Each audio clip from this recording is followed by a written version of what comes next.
Celebox. Si Eliza ay isang dalaga na araw-araw na lang nakakarinig ng pangungutya. Mataba at tsaka. Yan ang palaging tawag sa kanya. Dahil sa panguhusga ng iba, bumaba ang kaniyang kumpiyansa sa sarili. Ano kayang pakiramdam maging maganda? Kasi hindi ko pa yung nararanasan, Mia. Si Santiago Marquez o si Santi naman ang bago niyang kapitbahay. Guwapo, maputi, matangkad at isang businessman. Miss, saan ka pupunta? Bakit ayaw mong tanggapin tong panyo ko? Malinis naman to. Walang sipon to, promise. Paano kung makatagpo ng dalagang walang kumpiyansa sa sarili niya ang isang lalaking halos perpekto na ang itsura?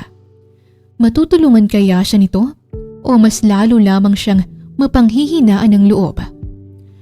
Ating tunghayan ang isa na namang kwento ng pag-ibig na inihahandog sa inyo ng Tales of Siren.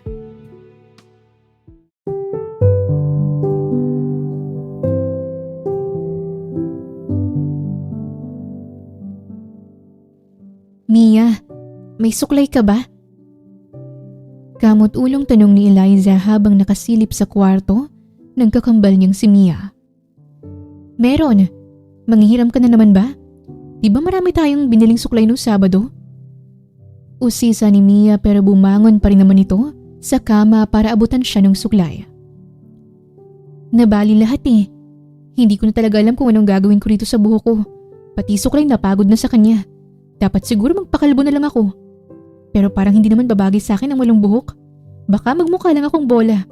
Para nang ang bola tong tiyan ko. Tapos pati ba naman ang ulo ko? Litanya ni Eliza at napanguso pa siya. Bahagya namang natawa si Mia at pinisilang pisngi niya. Pumasok ka na nga lang dito sa kwarto ko. Ako na magsusuklay dyan sa buhok mo. Kapag nakaipon ako, tutulungan kitang may pariband yan. Aayos naman siguro yan kapag naipariban, di ba? Saad ni Mia at hinila siya paupo sa harap ng salamin. Bata pa lamang si Eliza ay problema na niya ang itsura niya. Lalo na ang buhok niyang malapansit kanton sa sobrang kulot. Tahimik niyang tinitigan ang sarili niyang refleksyon sa salamin. Tsaka sinulyapan si Mia. Hindi niya naman maiwasang ikumpara ang sarili niya sa kakambal niya. Kambal sila pero sobrang layo ng itsura nila sa isa't isa. Kabaliktaran niya si Mia sa lahat. Si Mia ay sexy. Siya naman ay chubby. Straight at maganda ang buhok nito. Makinis pa, mula ulo hanggang talampakan. Habang siya naman ay parang pimples na tinubuan ng muka sa dami ng tigyawat niya. Matangos ang ilong ni Mia, habang pangu naman ang sa kanya. Kung may pagkakapareha man sila, iyon ay ang pareho silang babae. Ano kayang pakiramdam maging maganda? Kuryosong tanong niya. Bakit mo naman tinatanong yan? Kasi hindi ko pa yon nararanasan, Mia. Ha? Ang ganda mo kaya? Sinasabi mo lang yan dahil kapatid mo ko eh. Napahiyaw si Mia at napaupo sa sahig. Sumabit kasi sa buhok ni Eliza ang suklay. Habang hinihila niya ito kanina ay bigla itong nabali. Sanhi upang tumilapon siya. Mia, okay ka lang? Tarantang tanong ni Eliza. Ngumiti naman si Mia at nag-thumbs up pa sa kanya. Hapon ng Sabado, nakaayos si Eliza at ang kanyang pamilya. Dadalo kasi sila sa kaarawan ng tiyahin niyang si Miriam. Matchy sila ng suot ni Mia. Napapanguso na nga lang siya dahil naikukumpara na naman niya ang size ng damit nila. Small lang kay Mia, samantalang XL naman ang sa kanya. Ang ganda natin. Komento ni Mia habang palabas sila ng bahay. Ikaw lang naman ang maganda sa atin, Mia. Ayan ka na naman, Eliza. Ang baba palagi ng tingin mo sa sarili mo. Maganda ka rin naman ah. Maganda tayo. Wala namang ginawang pangit ang Diyos. Baka hindi Diyos ang gumawa sa akin. Nakaabang sa labas ng bahay nila ang dalawang tricycle. Mga anak, magmadali na tayo. Nag-text ang tita Miriam nyo. Malapit nang magsimula ang selebrasyon. sabi ng ama nilang si Ever habang nilalak ang kanilang bahay. Nakatayo naman sa likuran nito ang ina nilang si Marley na abala naman sa paglalagay ng lipstick. Nay, tama ng paglalagay ng lipstick. Sobrang ganda mo na. Baka matalbogan mo na si Tita Miriam niyan. Birthday niya pa naman. Baka sa'yo lang nakatitig ang mga bisita mamaya eh. Pabirong hirit ni Eliza. Humagikik naman si Mia sa tabi niya. Naglakad na sila papalapit sa tricycle. 2 tricycle na nirentahan nila. Yung isa ay para sa kanila ni Mia, habang kina Marley at Ever naman, yung isa pa. Pagkasakay pa lang niya ng tricycle, ay napatampal na agad sa noo ang driver. Malas, bakit sa akin ka sumakay? Dapat dun kay Mando. Problemadong sambit ng driver sabay turo sa isa pang driver. Naging lowered tuloy itong tricycle ko nung sumakay ka. Dagdag pa nito. Manong, flat yata ang gulong mo. Puna ni Mia. Mas lalo namang na bad trip ang driver. Pero wisyo naman to. Bumaba ka na nga lang, Eliza. Sa susunod kasi mag-diet ka. Para naman gumaan-gaan ka. Pati gulong ko, nadamay dyan sa katabaan mo. Sermon ng driver. Pasmado yung bibig mo ah. Sita ni Ever at inalalayang makababa ng tricycle si Eliza. Respeto naman sa anak ko pare. Grabe ka naman kung makapagsalita dyan. Hindi na lang sila sasakay dyan sa tricycle mo. Iyong-iyo na yan. Singhal pa ng tatay niya. Talagang hindi na sila pwedeng sumakay dito. Flat yung gulong ko. Paano pa ito makakatakbo? Asik naman ng driver. Bayaran niyo na lang ako. Bilis. Kukuha sana ng pera si Ever pero kagad itong inawat ni Eliza. Ako na pong magbabayad, tay. Aniya at inabutan ng pera ang driver. Lilipat sana sila sa isang pang tricycle pero bigla na lang itong humarurot paalis. Natatakot ang driver na baka maflatan din. Paano na tayo ngayon, tay? Naglaho na ang mga tricycle. Kasalanan ko to eh. Huwag na lang kaya akong sumama. Ako talaga nagdadala ng kamalasan sa... Huwag mong sasabihin yan, Eliza. Wala kang kasalanan. Kung walang tricycle, magabang na lang tayo ng jeep. Kalmadong sambit ng ina niyang si Marley. At isa pa, maintindihan naman tayo siguro ni Tita Miriam kung malilate tayo ng ilang minuto. Dagdag naman ni Mia para mapagaan ang nararamdaman niya. Bata pa lang si Eliza ay tampulan na siya ng tukso. Tabatsoy na kasi siya kahit nung bata pa. Sa kabila ng mapanghusgang paligid, hindi pa rin siya pinababayaan ng pamilya niya. Si Mia na palagi siyang chinicheer. Si Marley na nagpapakalma sa kanya at si Ever na handa siyang ipagtanggol. Simple lang ang buhay niya at kahit natingin niya ay minalas siya sa itsura, swerte naman siya sa pamilyang meron siya. Kalaunan ay nakasakay din sila ng jeep at umabot pa bago magsimula ang party. Pagdating sa venue ay kagad siyang nagmano sa mga kamag-anak niya. Ang huli niyang nilapitan ay si Miriam na napapahagod pa ng tingin noong nakita siya. Happy birthday, Tita Miriam! Bati niya at takmang ibibeso sana ito pero umatras ito palayo. Naglakad ito paikot sa kanya. Ang itim ng batok mo, Eliza. Sure ako na lalaki ang magiging anak mo. Po? Hindi naman po ako buntis, tita. Napasinghap si Miriam at biglang natawa. Ay, hindi ba? Sa laki mo kasing yan, nagmumukha kang buntis. Para ka nang may 10 anak. Dahit din kapag may time. Masyado ka nagpapalobo, Eliza. Napalunok siya. Parang may bumara sa lalamunan niya nang marinig ang mga sinabi nito. Nagda-diet naman po ako, tita. Sadyang... Ay sus, nagdadahilan ka pa talaga. Kung nagda-diet ka, ay di dapat hindi ganyan kakataba. May nagda-diet ba na lumulobo ng ganyan, ha? Grabe ka naman sa akin, tita. Dahil grabe na rin yung katabaan mo. Nakakahiya kang tingnan. Sa buong ang kanala na ikaw lang ang mataba. Ibang-iba ka kay Mia.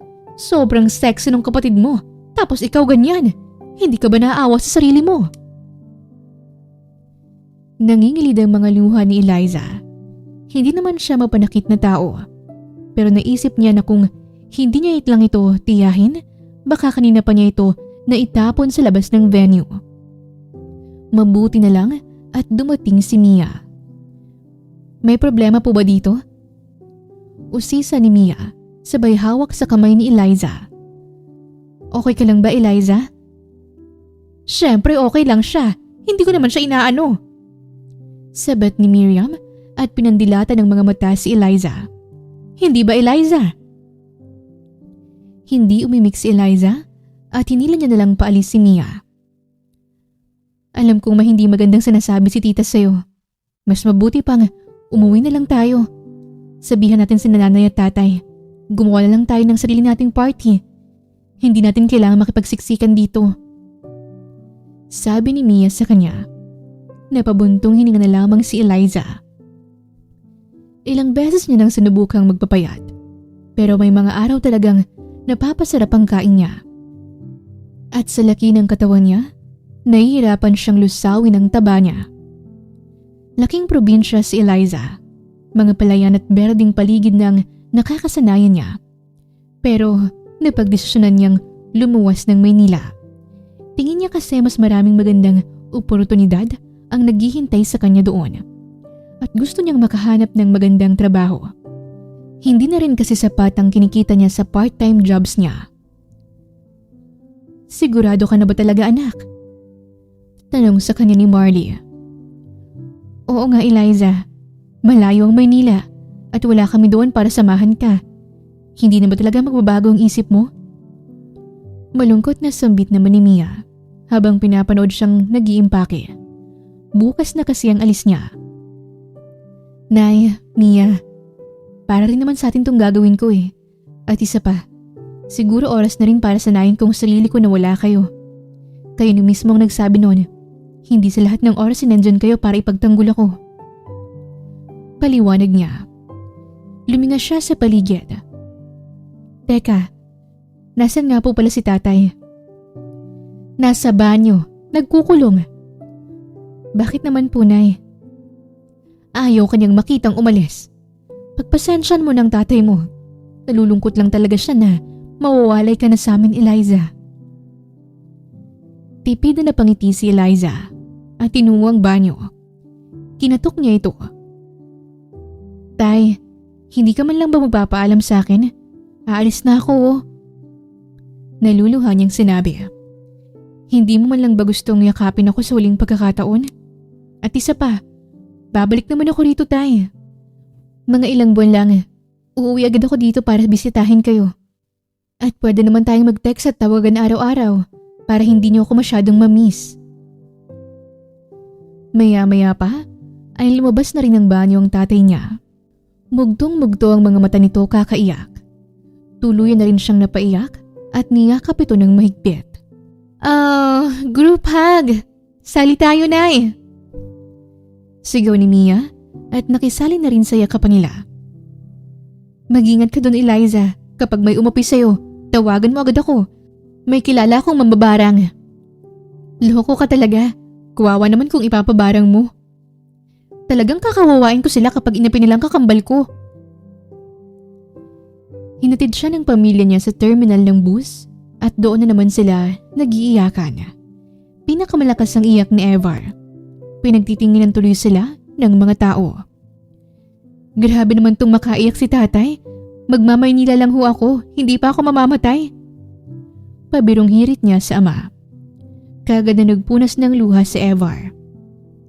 Kapag may problema ka, huwag kang magdadalawang isip na tawagan kami. At kapag ayaw mo na ron, kahit kailan, pwede kang umuwi sa amin, anak. Bilin ni Ever sa kanya at tinalikan siya sa noo. Okay, group hug ulit! Sigaw na naman ni Mia at muli na naman silang nagyakapan. Ilang yakapan ba bang kailangan para makaalis na si Eliza, tay? Baka maiwan na siya ng bus. Komento nito at natawa. O siya, mauna na ako. Pangako mag-iingat ako at tatawagan ko kagad kayo pagdating ko doon. Ani Eliza at binalingan ng kakambal na si Mia.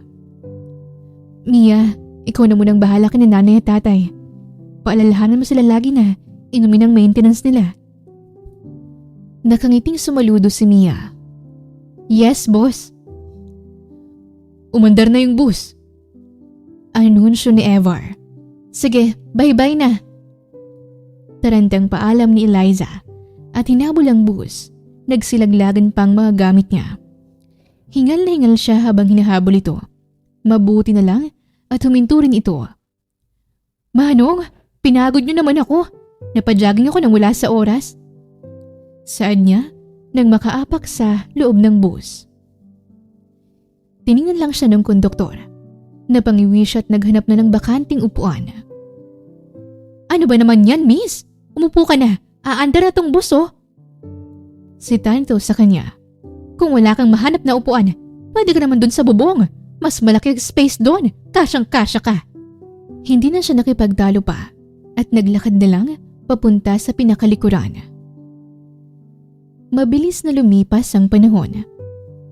Abalang-abala si Eliza sa trabaho niya bilang sekretary ni Madam Zulie, isang business owner. Ibang-ibang lugar na kinaroroonan niya ngayon sa lugar na pinanggalingan niya. Pero unti-unti na rin siyang nasasanay sa maingay at mausok na paligid. Nasaan ka na ba, Eliza? Tanong ng boss niya habang nakasakay siya sa jeep. Malapit na po, madam. Aniya at napatingin sa braso niya. Pagkatapos ay napatampal siya sa kanyang noo. Nakalimutan niya kasing magsuot ng relo. Chinek niya ang cellphone niya para tingnan ang oras. 8:00 na agad? Napatakip siya sa tenga niya. Kaliwat kanan kasi ang mga busina. 10 minuto nang na-stuck sa traffic ang sinasakyan niyang jeep. Napapahagod ng lamang siya sa kanyang buhok. Medyo natagalan pa sila dahil nakipagtalo pa ang driver sa kapwa nito driver. Kalaunan ay nakarating din naman siya sa kanyang destinasyon. Manong bayad ko po. Aba, bakit 15 lang to? Magkano po ba dapat? Doble dapat ang ibinayad mo. Sa laki mong yan, maraming espasyong nasasakop mo. Dagdagan mo to. Litanya ng driver sabay lahad ng kamay sa kanya. Pasalamat ka nga, doble lang ang siningil ko. Sa ganyang katawan, triple talaga dapat to, mas mataas pa. Napangiwi si Eliza at nagabot na ng karagdagang bayad. Pagbaba niya ng jeep ay muntik pa siyang matumba. May paa kasing humarang sa dinaraanan niya. Oops, sorry. Sayang hindi ka sumubsob. Saad ng estudyante at inirapan pa siya. Pagpasok niya sa building nila ay pinagtingin na agad siya ng mga katrabaho niya. Good morning po. Bati niya pero pinaghihirapan lang siya ng mga ito. Ang attitude talaga ng mga tao dito. Hindi mo lang ako binati pabalik. Good morning, self. Hays, grabe silang makatitig. Madalas naman kaming nagkikita pero parang nagugulat pa rin sila sa tuwing nakikita nila ako. Daig ko pa ang isang artista. Partida hindi pa ako sikat pero marami na agad akong basher. Dumiretso siya sa opisina ni Madam Zulie. Pagpasok niya pa lang ay may lumipad na agad na folder papunta sa kanya. Mabuti na lang at nakailag siya. Kaso pag ilag niya ay nawala naman siya ng balanse at naging sanhi ito upang mapahalik siya sa sahig. Late ka na naman, Eliza. Sa susunod ay sisisante na talaga kita. Banta nito. Tumayo ka dyan. Masyado pang maaga para makipag-lips to lips ka sa sahig. At saka hindi pa namamap yan. Sera mo nito. Napanguso si Eliza at napatingin sa boss niya. 50 years old na si Madam Zulie. Ngunit hindi halata sa itsura nito. May kung ano-ano kasi itong tinuturok sa mukha niya kaya nawawala yung kulubot. Nakasuot ito ng kulay asul na dress at shades na korting puso. May suot rin itong kwintas na gawa sa perlas. Madam. Bakit? Kagad na umarko ang makapal na kilay ng matanda. Pwede po bang humingi ng pabor sa inyo? Ano naman yon? Pwede niyo po ba akong tulungang makabangon? Hindi ako makatayo eh. Sinamaan siya ng tingin nito. Papagurin mo pa ako. Asik nito at nagtawag ng ibang staff na pwedeng tumulong sa kanya. Itayo niyo si Eliza. Bilis! Utos nito. Madalas siyang nasisermon na ng boss niya, pero sanay na siya sa ganon. Kahit naman kasi may kasungitan nito, mabuti pa rin naman itong boss sa kanya. Tinanggap din siya nito kahit na wala siyang masyadong experience sa office work at wala rin itong pakialam sa itsura niya. Isang umaga, napansin ni Eliza na paubos na ang stock niya ng pagkain. Kaya napagpasya niyang mag-grocery na lang. May grocery store kasi sa unang palapag ng building na tinitirhan niya. Ang mahal ng mga pagkain dito, grabing inflation to. Kailan kaya ako yayaman? Yung tipong hindi ko kailangang tumingin sa mga presyo sa tuwing bibili ako. Saad niya sa kawalan at dumampot siya ng ilang dilata. Pagkatapos kumuha ng mga dilata, ay nagtungo naman siya sa meat section. Habang tulak-tulak niya ang cart niya, isang grupo ng mga babae ang nakasalubong niya. Kagad na nagtawa na ng mga ito at lantaran pa siyang hinahagod ng tingin. Ang sabi ng sales lady, ubos na yung karne nila, bakit may pakalat-kalat na baboy dito? Sabi ng isang babaeng may pula at maiksing buhok. Nakasuot naman ito ng puting crop top at pantalon na may butas sa bandang tuhod. Baboy ba yan? Baka na yata yan eh. Saad naman ng isa pa. Ang laki mo, girl. Nagtawanan sila at inagaw pa ng isang cart ni Eliza at pinagtatapon ng mga laman nito sa sahig. Tinulak din siya ng isa at muntik nang matumbang isang istante. Sandali lang, bakit ba kayo ganyan? Wala naman akong ginagawang masama sa inyo. Aniya at mariing naikuyom ang mga kamao niya. Nakaka-bad trip kasing itsura mo. Pabalang natugon ng isa at bahagya pang hinilang buhok niya. Kung ako sa'yo, bumalik ka na lang sa babuyan na pinanggalingan mo. Mas bagay ka dun eh. Bulong pa nito at muli siyang tinulak. Itinulak naman niya ito pabalik. Napalakas ang pagtulak niya kaya tumilapon ang babae. Kumari pa siya ng takbo, paalis sa grocery store. Paulit-ulit niyang sinasabi sa sarili niya na hindi siya iiyak. Pero pagpasok pa lang niya sa elevator, ay kagad na bumagsak ang mga luha niya. Natigilan siya nang pumasok ang isang lalaki. May dala itong mga box. Kahit na marami itong dala, nagawa pa rin siya nitong abutan ng panyo. Tahan na, miss. Saad pa nito sa kanya. Napakurap siya nang makita ang itsura ng lalaki. Guwapo, maputi at matangkad ito. Ngayon niya palang ito nakita sa building nila. Sa sobrang hiya niya, ay kumari pa siya ng takbo palabas ng elevator at naghagda na lang. Miss, saan ka pupunta? Bakit ayaw mong tanggapin tong panyo ko? Malinis naman to. Walang sipon to, promise. Sigaw ng lalaki at takmang hahabulin siya pero tuluyan ang sumara ang elevator. Hingal na hingal si Eliza pagdating niya sa unit niya. Napaupo na lang siya sa sahig at muling nag-flash sa isipan niyang mukha ng lalaki kanina. Sino kaya yun? Nakakahiya pa na nakita niya akong umiiyak. Ang pangit ko pa naman lalo kapag umiiyak. Simangot niya. Biglang kumulo ang tiyan niya. Nagugutom na ako. Epal naman kasing mga babaeng yun. Gusto ko lang namang bumili ng pagkain. Inis niyang sambit at nilanta ka na lang ang tinapay. Wala siyang trabaho ngayon kaya inabala na lang niya ang kanyang sarili sa paglilinis at panonood ng TV. Nung sumapit ang hapon na may kumatok sa unit niya, tumaas ang kilay niya at saglit siyang napaisip. Sino naman kaya yun? Kakabayad ko lang ng renta kay Ma'am Darla kahapon kaya malabong pumunta ulit siya dito. At wala naman akong ini-expect na bisita ngayon. Kuryosong sambit niya at pinagbuksan na ito. Napaatras siya nang bumungad sa kanya yung lalaki sa elevator. Ikaw? Hi miss, ikaw palang nakatira dito. Naalala mo ba ako? Ako yung sa elevator kanina. Na-hurt mo yung feelings ko nung hindi mo tinanggap yung panyo na. Anong ginagawa mo dito? Ako nga pala si Santiago Marquez. Santi na lang.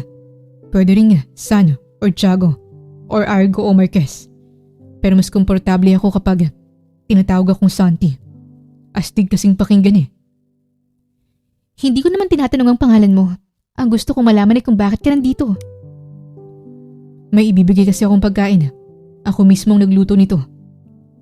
Saad ni Santi sabay lahad ng isang bowl ng adobo. Para saan naman yan? Bagong lipat kasi ako dito. Namimigay ako sa lahat ng unit na nandito sa floor. At saka isa ka na doon. Diyan ako nakatira sa Unit 304. Katabi nitong sayo na Unit 303. Don't worry, walang lason o gayuma yan. Malinis rin yan at sigurado akong masarap yan. Hindi na nag-inarte pa si Eliza sa pagkaing dala nito. Saktong-sakto kasi gutom pa rin siya hanggang ngayon. Salamat dito. Walang anuman. Pwede ko bang malaman kung anong pangalan mo, miss? Para naman hindi na ako panay tawag ng miss sa'yo. Ako si Eliza. Eliza, magandang pangalan. Bagay sa'yo. Pinamulahan ng pisngi si Eliza. Sige, salamat ulit dito. Tanging nasabi niya na lang at pinagsarahan na ito ng pinto. Inilapag niya na sa mesa ang adobo, tsaka siya kumuha ng pinggan at kutsara. Kagad na nagniningning ang mga mata niya nang matikman ito. Siya ba talagang nagluto nito? O baka naman binili niya lang to. Kahit alin man sa dalawa, isa lang ang masasabi ko at yun na yung sarap talaga. Kasing sarap ito ng adobo ni tatay. Speaking of tatay, matagal na nga pala nung huli ko silang natawagan. Tumayo siya at kinuha ang cellphone niya. Kagad niyang tinawagan ang number ni Mia. Eliza! Mabuti naman at napatawag ka. Noong nakaraang linggo ka pa namin huling nakausap eh. Pasensya na kayo Mia ha. Sobrang busy lang talaga ako sa trabaho. Kumusta naman kayo dyan? Nasaan sa nanay at tatay? Nay! Tay! Hinahanap kayo ni Eliza! Hello anak, kumusta ka? Kailan ka ba bibisita ulit dito? Miss na miss ka na namin. Gabi nga umiiyak tong tatay mo at namimiss ka na raw. Ito namang si Mia, sa kwarto mo natutulog para raw maramdaman niyang kasama ka niya. Miss na miss ko na rin po kayo, Nay. Uuwi ako dyan sa susunod na linggo. Pakisabi po kay tatay na wag na siyang umiyak. Mamamaga na naman ang mga mata niya. Alam mo naman tong tatay mo, masyadong madrama. Sabi ng nanay niya at natawa pa ito. Magdala ka ng pasalubong ha? Sabat ni Mia. Hindi may alis ang ngiti sa labi ni Eliza habang kausap niya ang mga ito sa telepono. Kung hindi pa nalobot ang cellphone niya, wala talaga siyang balak na tapusin ang tawag. Kinaumagahan, 6:00 pa lang ng umaga ay may nagdo-doorbell na sa unit niya. Kinusot niya ang kanyang mga mata at binuksan ang pinto. Magandang umaga, Eliza. May dala nga pala akong pinakbit. Para sa akin ulit yan? Oo, naparami kasi ang niluto ko, kaya naisipan kong bigyan ka na lang. Salamat, Santi. At magmula noon ay araw-araw na siya nitong binibigyan ng pagkain. Hindi naman siya nagrereklamo kasi naniniwala siya na masamang tinatanggihan ng grasya. Lahat na yata ng klase ng ulam ay nabigyan niya na sa akin. Mabait siya pero bakit niya ba ito ginagawa? Ang sabi niya na pa sobrang luto niya. Di wag niya na lang sobrahan. At isa pa, bakit ako lang binibigyan niya? Marami naman kaming nakatira dito ah. Sa tingin ko type niya ako. Charot, malabo yun. Paano naman ako magugustuhan sa itsura kong to? O baka naman, patay gutom ang tingin niya sa akin. Porket ba mataba ako? Dinampot niya ulit ang binigay na ulam ni Santi at kumatok siya sa unit nito. Bumukas ang pinto at kagad siyang napasinghap sa bumungad sa kanya. Wala kasing suot na t-shirt si Santi at basang-basa pa ang buhok nito. Halatang kakaligo lang. Amoy na amoy niya rin ang mabango nitong shower gel. Napatras siya at pasimple itong hinagod ng tingin. Sunod-sunod siyang napalunok. Saglit na natumigil ang mga mata niya sa abs ni Santi. Nakalimutan niya na tuloy kung anong ginagawa niya sa unit nito. Anong may tutulong ko sa iyo, Eliza? Pandesal. Ha? Nanlaki ang mga mata ni Eliza. Itinaas niya ang dala niyang pagkain. Bakit dala-dala mo yan? At hindi pa yung nababawasan na? Hindi ka ba nasarapan? Sunod-sunod na tanong ni Santi sa kanya. Gusto ko lang ipaalam sa'yo na magmula ngayon ay hindi mo na ako kailangang bigyan ng pagkain. Kunot noong nakatitig si Santi sa kanya. Tatapatin na kita, Santi. Patay gutom bang tingin mo sa akin? Teka, hindi ganyan ang tingin ko sa'yo. Pagtanggi ni Santi at ilang ulit pa itong napailing. Ang totoo niya na gusto ko makipagkaibigan sa'yo. At yan lang nakikita kong paraan para makausap ka. At isa pa, natutuwa ako sa tuwing nagugustuhan mong luto ko. Bahagyang napahiya si Eliza. Pasensya na kung nahusgahan kita. Hindi lang talaga ako sanay na tinatrato ako ng maayos ng ibang tao. Pero bakit mo naman gusto makipagkaibigan sa akin? Sa dami ng taong nakilala ko, ikaw pa lang nagsabi niyan. Alam ko kasi na mabuti kang tao. At gusto kong napapalibutan ako ng mabubuting tao. At saka nung nakita kitang umiiyak sa elevator, tinatakos sa isip ko na kailangan maging kaibigan mo ko para damayin kita sa kung ano man yung pinoproblema mo. May parte sa akin na parang gusto kitang protektahan, Eliza. Naantig ang puso niya sa sinabi nito. Napangiti siya. Salamat, Santi. At sige, pahig na ako na maging magkaibigan tayo. Talaga? Wala nang bawian yan Pagkatapos nilang mag-usap, ay nagpaalam na rin si Eliza. Kailangan niya na kasing mag-ayos dahil papasok na siya sa trabaho. Paglabas niya ng unit niya, ay nakabang ulit doon si Santi. Ihatid na kita sa trabaho. Pagpipresenta nito, hindi na kailangan. Ayoko namang makaabala pa sa iyo at traffic ngayon. Mahirapan ka kung sasakay ka pa ng taxi o jeep. Mas mapapabilis kung ihahatid kita gamit ang motor ko. Nako, mas lalong wag na. Baka pumutok lang yung gulong ng motor mo sa sobrang bigat ko at… Hindi yan. Magtiwala ka sa akin. Hindi ka naman takot sumakay ng motor, hindi ba? Hindi naman. Sure ka ba talaga, Santi? Walang sisihan kapag na-flat yung gulong mo, Bahagyang natawa si Santi. Tsaka siya, tinanguan ito. Si Santi pa mismo ang nag-usang magdala ng mga gamit niya habang naglalakad sila papunta sa parking lot. Gaano ka na ba katagal na nakatira dito? Maglilimang buwan na rin. Wala kang mga kasama? Nasa probinsya namin yung pamilya ko. Mag-isa lang akong lumuwas dito. Ikaw ba? Bakit dito mo napiling tumira? At saka, mag-isa ka lang rin ba? Ulila na ako. At dito ko napiling lumipat dahil malapit lang to sa bagong tayo kong coffee shop. Talaga? May coffee shop ka? Punta ka ron. Minsan, ililibre kita. Sige ba? Hindi ako tumatanggi sa libre. Ang astig naman, may sarili kang negosyo. Alam mo, pangarap ko rin yan ganyan Ito nga pala si Leon. Ang motor ko. Nakahinga ng maluwag si Eliza nang mapagtantong kakayanin nga siya ng motor ni Santi. May pangalan talaga? Natawa lang si Santi at inabutan siya ng helmet. Kaya nga ako ng motor mo pero hindi naman kakasya sa akin tong helmet. Sabi niya. At saka isang helmet lang to Baka mahuli tayo niyan. Mas mabuti pa sigurong wag na lang akong sumakay. Problemado niyang sambit. Teka, may isang helmet pa ako. Dito ka lang. Kukunin ko lang yun. Kumaripas ng takbo si Santi.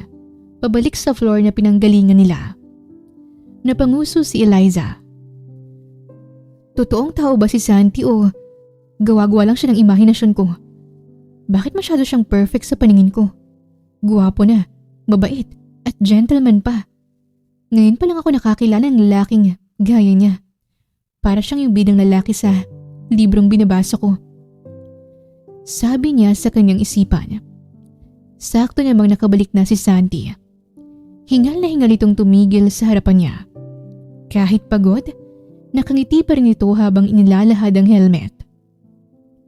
Salamat pero bakit may helmet ka na ganito kalaki? Kuryosong tanong ni Eliza at sinuot na ang helmet.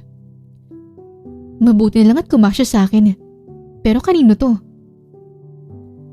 Ngumiti lang sa kanya si Santi at inalalay na siyang makasakay sa motor. Mabilis ka bang magpatakbo, Santi?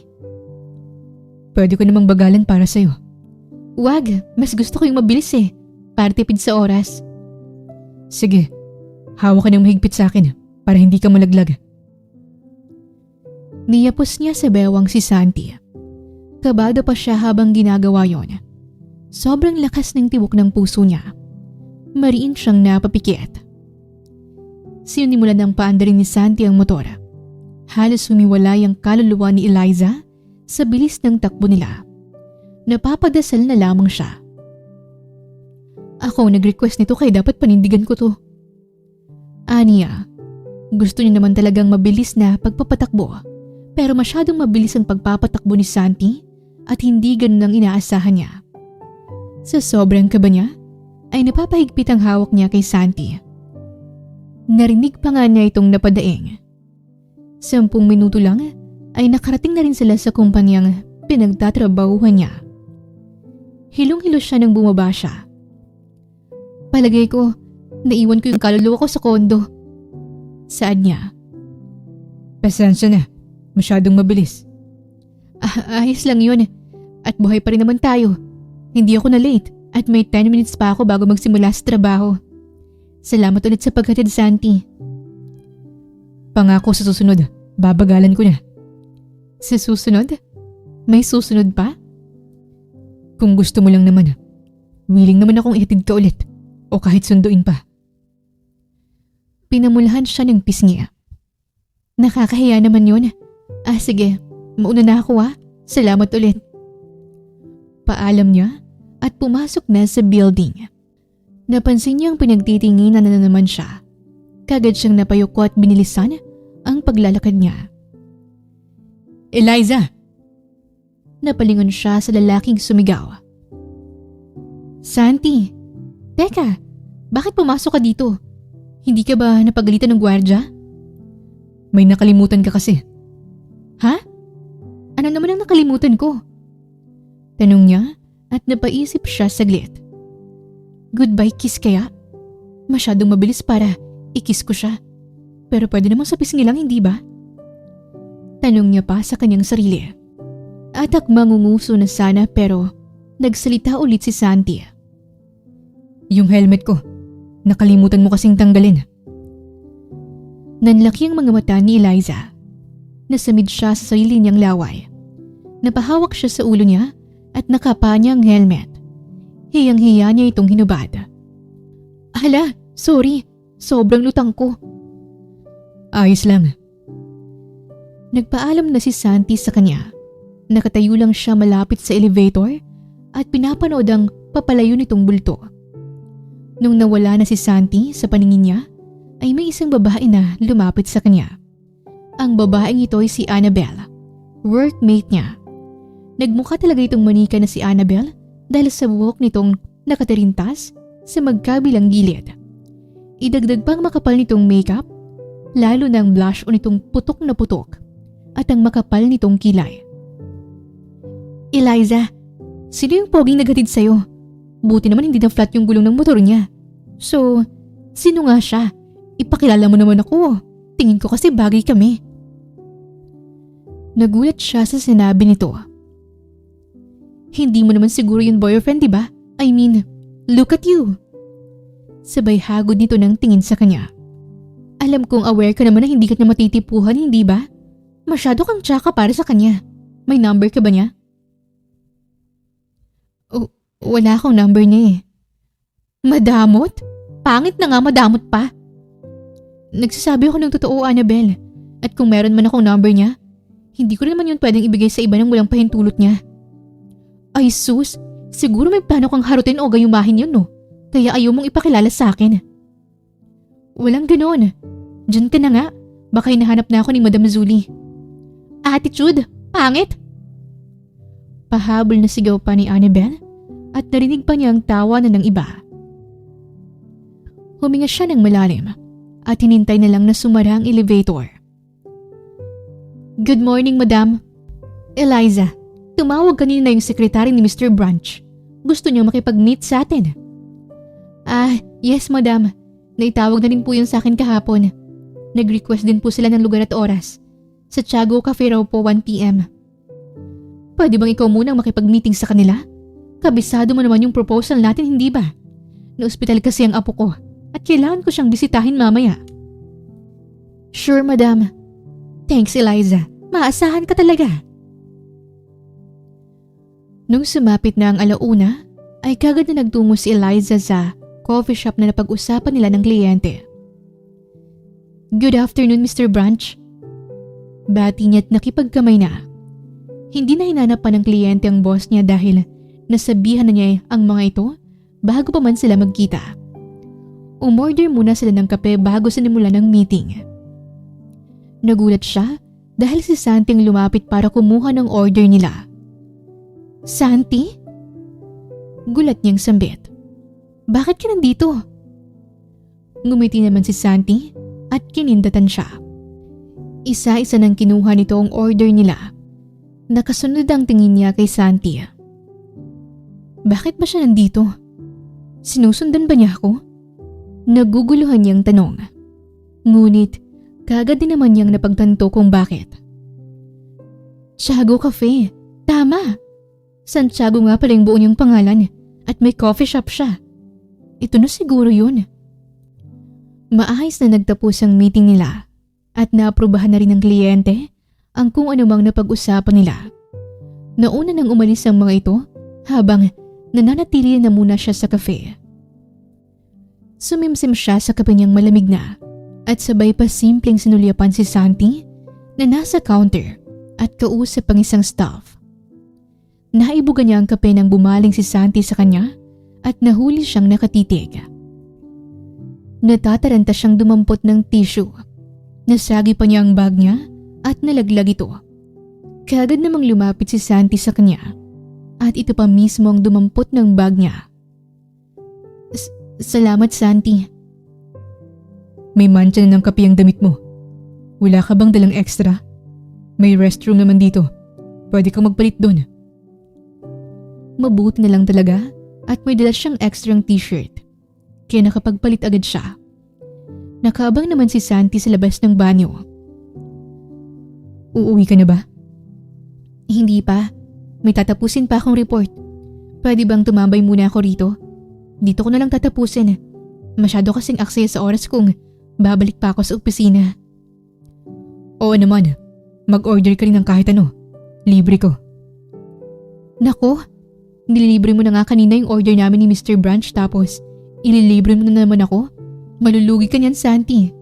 Business is business. Kahit pa magkaibigan tayo. Ngumiti lang si Santi sa kanya at sinamahan na siya pabalik sa table na inukupan niya kanina. Santi, ano nga pala yung password ng wifi niyo dito? I love you. Uminit ng husto ang pisngi ni Eliza. Teka, masyado ka naman yatang mabilis. Love mo na agad ako? Ilang araw pa lang naman tayong magkakilala. At saka hindi mo dapat basta-bastang sinasabihan ng ganyan yung ibang tao.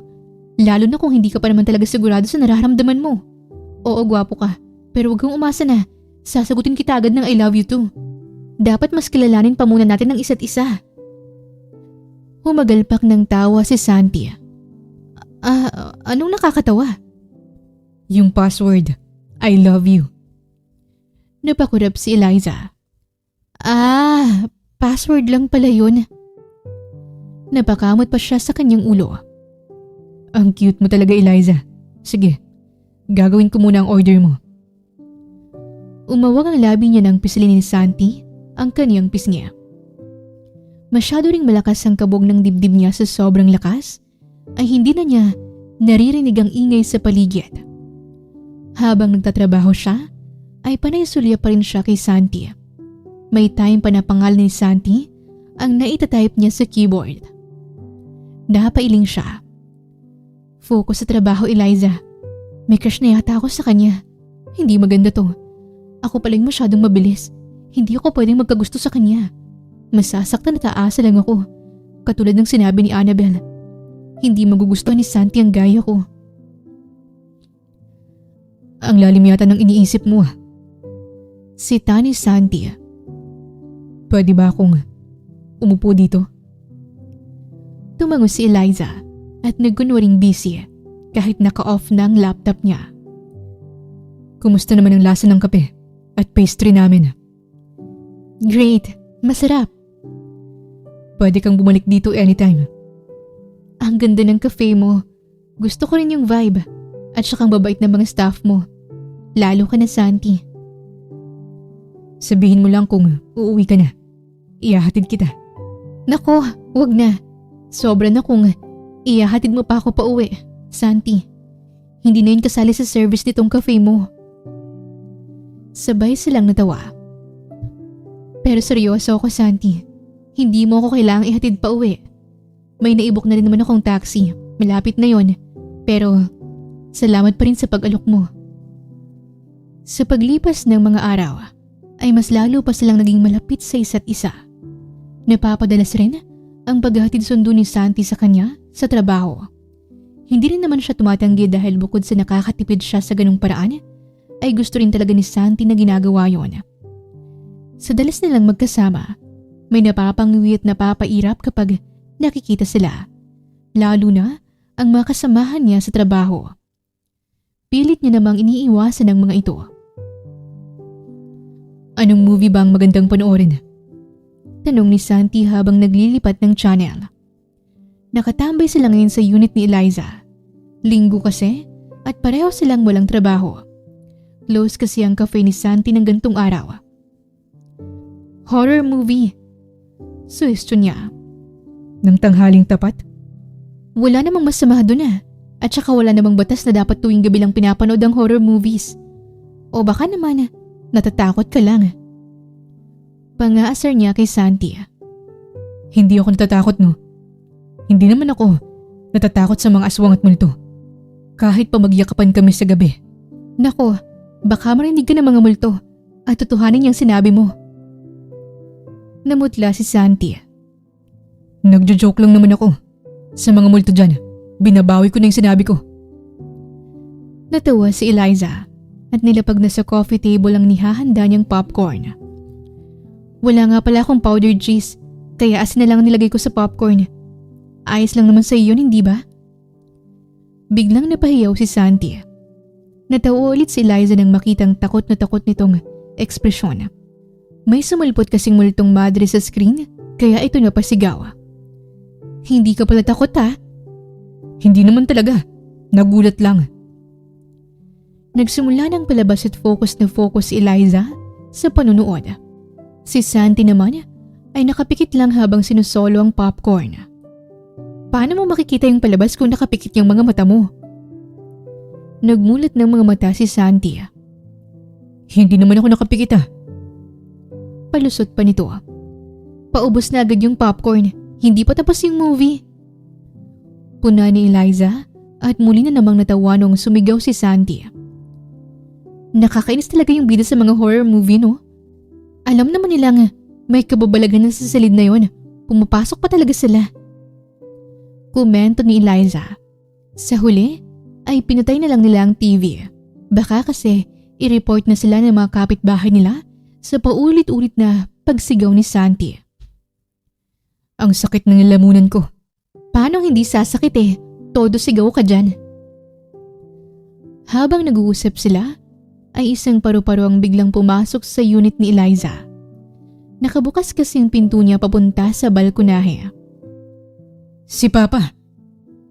Saad ni Santi habang nakaturo sa paru-paro. Papa agad? Paano mo naman nasisiguradong yan ang tatay mo? Malay mo, baka lola o lolo ko pala yan. O baka kamag-anak ng nakatira sa kabilang unit. Naliligaw lang ganun. Nagkatinginan sila at sabay na natawa. Bakit kaya tingin ang karamihan? Nagiging butterfly yung mga namatay na. Paano kung mali naman pala? Paano kung wala tayong malay na? Nagiging lamok o langaw pala sila, imbis na butterfly.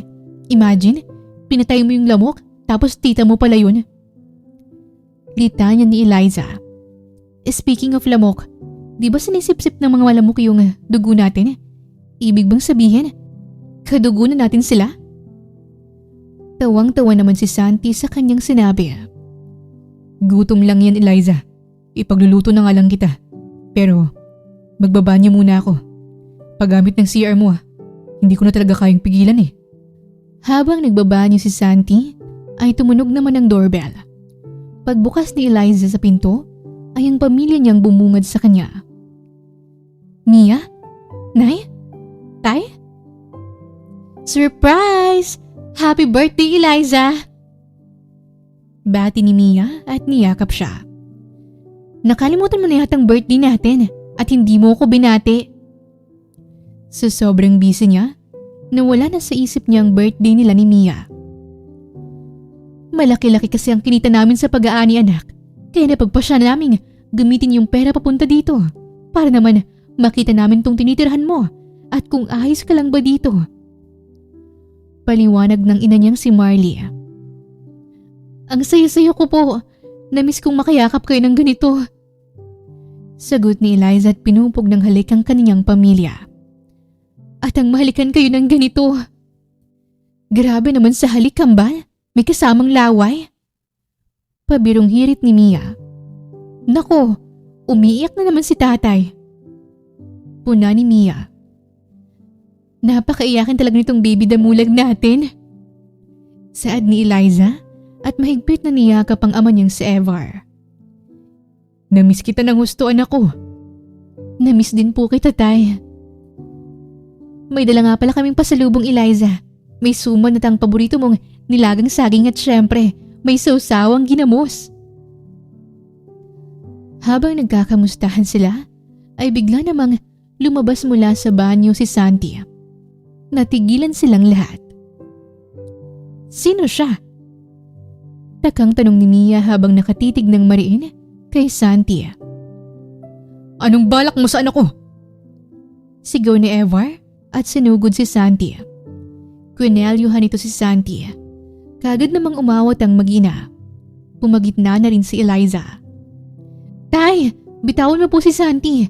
Wala naman siyang ginagawang masama. Sabi ni Eliza habang pilit na inaalis ang kamay ng tatay niya sa kwelyo ni Santi. Tumae lang naman ako, pero mukhang mapapatay pa yata ako ng tatay mo. Bulong ni Santi kay Eliza. Pasensya na, Santi. Pinaupo silang dalawa sa sofa. Nakaupo naman sa kabilang upuan si Marley. Si Mia naman ay nakasandal sa gilid habang palakad-lakad naman sa harapan nila si Evar at masama pa rin ang tingin kay Santi. Kailan ka pa natutong maglihim ng ganito sa amin, Eliza? Seryosong tanong ni Evar. Tay, hindi ka namin panalaki ng ganito. Tay naman kasi, hindi ganitong turo ko sa'yo. Tay, wala naman pong, bata ka pa at alam kong marami ka pang pangarap. At saka hindi mo nabanggit sa amin na may nobyo ka na pala at ka-live-in mo pa. Mag-asawa at magkamag-anak lang ang pwedeng magsama sa iisang bubong. Tay, hindi naman po sa... Kung gusto ninyong magsama, kailangan niyo munang magpakasal. Tay, grabe naman po sa... Dinuro ni Ever si Santi. At ikaw, lalaki, bakit po? Dapat nagpaalam ka muna sa akin bago mo pinormahan tong anak ko. At paano kapag nabuntis mo siya? Pananagutan mo ba siya? Napaubo si Santi. Kapag nabuntis mo si Eliza at tinakasan mo ang responsibilidad mo, makakalbo talaga kita at hahanapin kita kahit sang sulok pa ng Pilipinas magtago. Banta naman ni Mia. Tumayo si Eliza. Hep hep hep hep, kumalma muna kayo. Awat niya at pinaupo na muna ang tatay niya sa tabi ni Santi. Una po sa lahat, wala po kaming relasyon ni Santi. Magkaibigan lang po kaming dalawa. At dyan lang siya nakatira sa katabi kong unit. Nakibanyo lang naman po siya. At isa pa, wala naman po siyang balak na buntisin ako. At wala rin naman sa plano ko magpabuntis sa kanya. At saka tay, walang kasalan, okay? At lilinawin ko lang ulit, hindi kami magka-live-in partner. Doon na nakahinga nang maluwag si Evar. Hindi mo naman sinabi agad, anak. Saad pa nito at biglang inakbayan si Santi. Pasensya ka na, lalaki. Nabigla lang ako. Okay lang po, sir. Bakit mo naman ako sinisir? Hindi mo naman ako teacher. Kung kaibigan ka ng anak ko, pwede mo rin akong tawaging tatay. Tatay Evar. Bakit naman kita tatawaging tatay? Hindi mo naman ako anak. Pabirong hirit naman ni Santi. Natahimik silang lahat. Kinabahan naman si Santi at gusto nilang bawiin ang joke niya. Akala nila ay ma-offend si Evar. Pero bigla na lamang itong tumawa ng malakas at nakipag-appear pa kay Santi. Joker ka ring bata ka. Magkakasundo tayo. Hilaw naman na natawa si Eliza. May dalang cake at iba pang pagkain si Mia at masaya nila itong pinagsaluhan. Inaya na rin nila si Santi. Hindi mo naman sinabi sa akin na birthday mo pala. Eh di sana, nakapaghanda man lang ako ng regalo para sa'yo. Nakalimutan ko nga rin eh. Kamot-ulong tugon ni Eliza at kinalabit si Mia. Mia, si Santi nga pala. Santi, siya naman si Mia, ang kakambal ko. Kagad na nakipagkamay si Santi kay Mia. Hi Santi, ako si Mia, ang kakambal ni Eliza. Ay, nasabi niya na nga pala yun. Palipat-lipat ang tingin ni Eliza sa kanilang dalawa at napanguso siya. Bagay na bagay sina Mia at Santi. Parehong maganda at gwapo. Sabi niya sa kanyang isipan at kumain na lang. Masaya ako na nakahanap din ng kaibigan si Eliza. Sa probinsya kasi namin ay mailap talaga siya sa mga tao at wala rin siyang masyadong kaibigan. Salamat dahil dumating ka sa buhay niya, Santi. Litanya ni Mia pagkatapos ay napangiti ito. Wala ka namang bang balak ligawan tong kakambal ko? Diretsahang tanong nito. Nasamit si Eliza. Lumabas naman sa ilong ni Santi ang kanin. Hinampas ni Evar ang mesa. Anong ligaw? Tanong pa ng kanilang ama. Kumalma ka tay. Tinatanong ko lang naman po si Santi kung may balak ba siyang dalhin sa next level ang pagkakaibigan nila. Saad ni Mia at tiningnan ulit si Santi. Pero wag mo nalang sagutin yung tanong ko. Minsan talaga, kung ano-ano na lang ang nasasabi ko. Pagkatapos kumain, ay pinagpahinga na muna ni Eliza ang pamilya niya sa kwarto niya. Batid niya kasing pagod na ang mga ito dahil sa mahabang biyahe. Eliza, kailangan ko munang umalis. Sige, pero pwede ko bang malaman kung saan ka pupunta? Basta, hintayin mo ako Oh, okay. Tumakbo si Santi palabas. Naiwan namang tulala si Eliza. Bakit naman sobrang nagmamadali siya? Tanong niya at binagsak ang katawan niya sa sofa. Makalipas ang ilang minuto ay bumalik na si Santi. Nagulat si Eliza dahil may dala na itong bulaklak at tsokolate. Kumakanta pa ito ng birthday song habang naglalakad papalapit sa kanya. Medyo sintonado ka. Buti nilang pogi ka. Charot. Happy birthday, Eliza. Bati ni Santi sabay lahat ng mga dala nito. Para sa akin talaga to? Pasensya na kung yan muna. Hayaan mo. Babawi ako sa susunod mong birthday. Mas gagandahan ko yung regalo ko para sa'yo. Anong ito muna? Ang bongga na kaya nito. Sa buong buhay ko ay ngayon pa lang ako nakatanggap ng gantong regalo. Ikaw pa lang ang kauna-unahang lalaki na nagbigay sa akin ng bulaklak. Ang ganda. Maraming salamat, Santi. Mas naging espesyal palalo ang birthday ko dahil dito sa regalo mo. Mabuti naman at nagustuhan mo. Kaya naman pala nagmamadali ka kanina. May paganto ka pala. Napahagod ng batok si Santi. Magsasara na kasi yung flower shop, kaya binilisan ko. Ilalagay ko tong bulaklak sa vase na may tubig para hindi malanta. Huwag mo nang ilagay sa vase, hindi naman yun malalanta. Ha? Bakit? May magic ba to? Gawa kasi sa plastic yan. Talaga? Wow! Hindi ko agad nahalata na plastic to. Ang galing! Inamoy ito ni Eliza. Amoy plastic nga pero ang ganda talaga. Parang totoo. Kinabukasan ay nag-leave na muna sa trabaho si Eliza at napag-usapan na kasi nila na igagala niya ang pamilya niya para naman ma-enjoy ng mga ito ang kanilang pagbisita. Una niya itong dinala sa cafe ni Santi. Si Santi niya mismo ang nag-asikaso ng orders nila. Magaling na bata talaga itong si Santi. Sa murang edad ay may sariling negosyo na. Nakakabilib. Madiskarte at matalino siya, anak. Komento ni Ever habang ginagala ang tingin sa paligid. At ang sarap ng kape nila. Yung tipong kapag natikman mo, masasagot mo na yung tanong na para kanino ka lumalaban. Sabat naman ni Mia. Pati itong tinapay nila, masarap din at malambot. Hindi masakit sa bagang. Nakangiting sambit naman ni Marley. Pagkatapos sa cafe, sumakay naman sila ng jeep papuntang mall. Nagtakip ng tenga si Marley.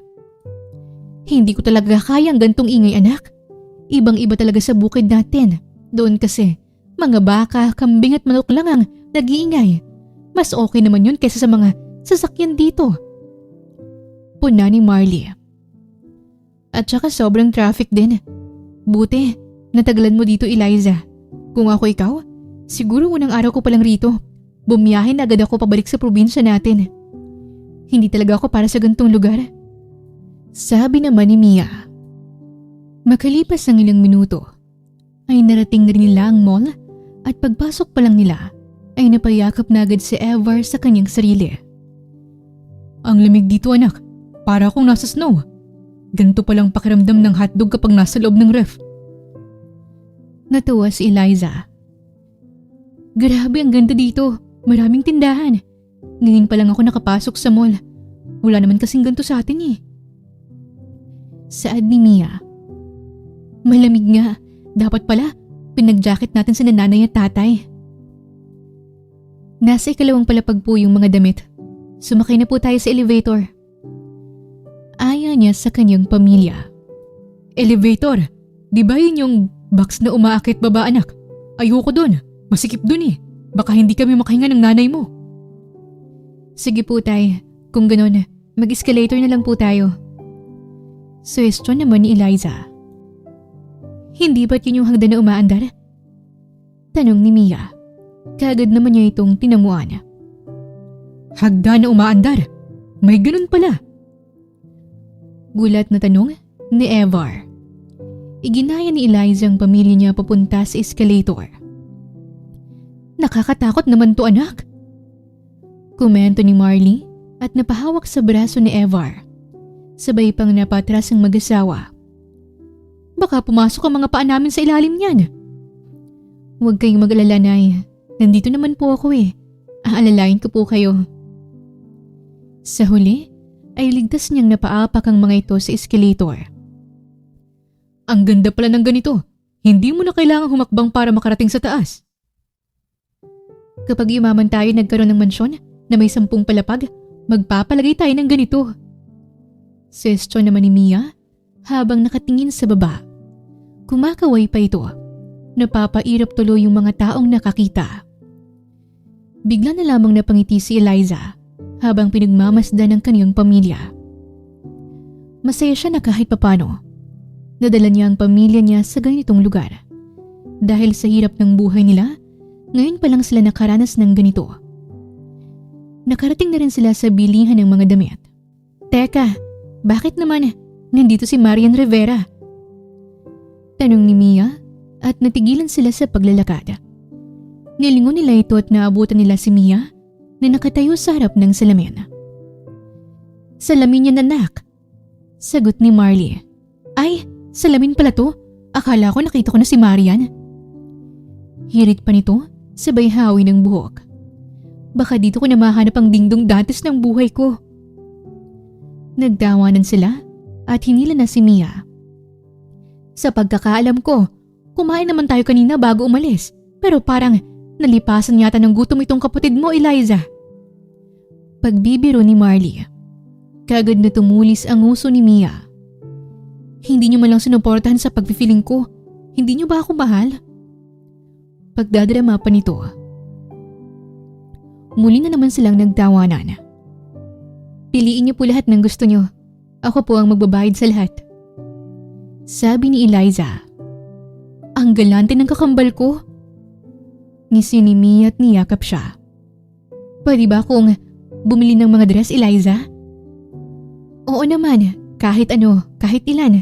Samahan mo na rin ng sandals yan. Talaga? Salamat ng marami, Eliza. Anak, nakakahiya naman sa'yo. Tay, huwag po kayong mahihiya sa akin. At saka, deserve niyo naman po ito eh. Kunin niyo pong lahat ng gusto niyong kunin. Luminga sa paligid si Eliza. Bigla na lang kasing nawala ang nanay niya. Nahanap niya ito sa tabi ng manikin. Nay, bakit ka naman nakikipagtitigan dyan sa manikin? Naku, baka biglang gumalaw yan. Pwede ba nating iuwi itong manikin? Tanong ni Marley habang nakatitig sa babaeng manikin. Aanin mo naman po yan, Nay. At saka yung dress pang binibenta nila. Sa kanila po yung manikin. Baka magwalang may-ari niyan kapag inuwi natin. Gusto ko kasing bumalik sa pagtatahi ng mga gown, anak. Napangiti si Eliza. May alam akong bilihan ng manikin. Bumili lang po tayo mamaya bago tayo umuwi. Talaga, anak? Opo, Nay. Siyempre, susuportahan po kita dyan sa gusto mong gawin. Kagaya ng pagsuporta mo sa desisyon kong lumuwas dito. Naluluha siyang niyakap ni Marley. Mahal na mahal kita, Eliza. Sinanay naman dito pala nagdrama. Charot, pero huwag kang umiyak na eh. Baka kasi umiyak din si tatay. Mahal na mahal din po kita, Nay. Kayong tatlo. Mga anak, bagay ba sa akin tong polo? Tanong ni Evar. Oo naman, tay. Mas pumogi ka lalo dyan. Bumata. Parang Daniel Padilla lang ah. Daniel Padilla na may pagka-Piolo Pascual. Pero parang mas lamang pa rin ang kagapuhan mo sa kanila, tay. Gatong naman ni Mia. Isang posing naman dyan tayo. Panguudyok pa nito. Marami silang nabiling damit at sapatos. Bumili pa sila ng damit na magkakatulad para may maisuot sila sa susunod nilang gala. Isang umaga, isang bagay ang napagtanto ni Eliza. Gusto ko nang baguhin ang sarili ko. Alam kong mahirapan ako magpapayat, pero gagawin ko talaga. Hindi na rin ako kakain ng sobra-sobra. Sabi niya sa kawalan at nag-stretching na muna bago siya lumabas ng kwarto. Gusto niya nang baguhin ang lifestyle niya. Gusto niya nang baguhin ang tingin ng ibang tao sa kanya. Sawa na siya sa pang-aasar at pang-aalipusta ng mga ito. Tinitigan niya ang sarili niya sa salamin. Magmula ngayon, makikilala nilang bagong Eliza. Sabi niya at nag-post pa. Kaya mo to, Eliza. Naghanap siya ng makakain sa kusina. Marami namang ibang pagkain pero mas pinili niyang kumain na lang ng gulay. Hindi na rin siya nagjo-juice at pinili na lamang uminom ng tubig buong araw. Pakiramdam ko isa akong baka, kumakain ng mga damo. Aniya, hindi pa rin talaga siya sanay sa purong gulay. Napagpasya niya ring mag-gym. Nagsuot siya ng leggings at sports bra. Nagdala rin siya ng towel at lalagyan ng tubig. May gym kasi sa unang palapag ng building nila. Maraming napalingon sa kanya. Pagpasok na pagpasok niya pa lang. Eliza! Napatingin siya sa gilid niya. Kagad na sumilay ang ngiti sa kanyang labi nang makita si Santi. Good morning, Santi. Anong ginagawa mo rito? Ano bang ginagawa sa gym? Humakbang si Santi palapit sa kanya. Kanina pa ito nag-gym, kaya tagaktak na ang pawis nito at hingal na hingal pa. Hinagod siya ng tingin ni Santi. Bakit ganyan ang suot mo? Akala ko ba kaibigan kita, Santi? Bakit naman parang pinapamukha mo sa akin na bawal akong magsuot ng ganito dahil mataba ako? Hindi ganun ang ibig kong sabihin. Masyado kasing revealing. Maraming lalaki ang magnanakaw ng tingin sa'yo. Hindi ko lang gusto na pinagtitinginan at pinagdanasaan ka ng mga lalaking yan. Masyado kang sexy. Paliwanag ni Santi at umiwas pa ito ng tingin. Humagalpak ng tawa si Eliza. Halos sumakit ng tiyan niya, kakatawa. Anong nakakatawa sa sinabi ko? Lahat ng sinabi mo. Concerned lang ako sa'yo, Eliza. Kasi naman, nakakatawa naman kasi talaga yung sinabi mo. Ako? Pag nanasaan nila? Imposible. Sa itsura kong to, walang maglalakas loob na pag nasaan ako. At wala naman silang paki kahit na halos kita na tong boobs ko. Mas kita naman yung tiyan ko at yun ang mas napapansin nila. At saka hindi ako sexy. Yung legs ko nga kasing laki na ng bewang ng mga babaeng nandito eh. Napatampal ng noo si Santi. Wala namang masama na gusto mong mag-gym. Pero bakit mo to ginagawa bigla? Para maiba lang. Ang goal ko ngayon ay ang magbagong buhay. Kaya supportahan mo na lang ako, okay? At pwede mo ba akong turuan sa kung ano bang exercise na dapat kong gawin?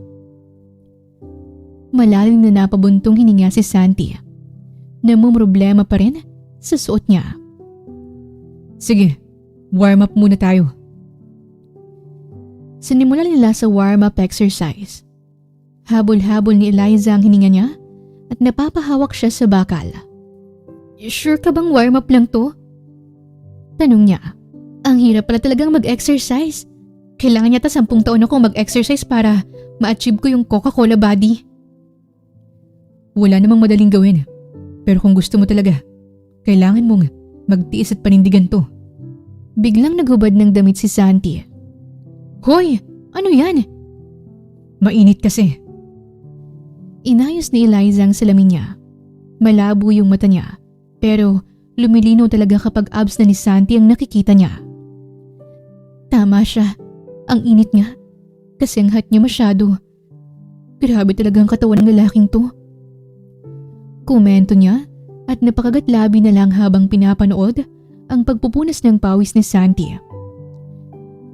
Kailangan mo ba ng tagapunas ng pawis, Santi? Ha? Wala. Sige, exercise na ulit tayo.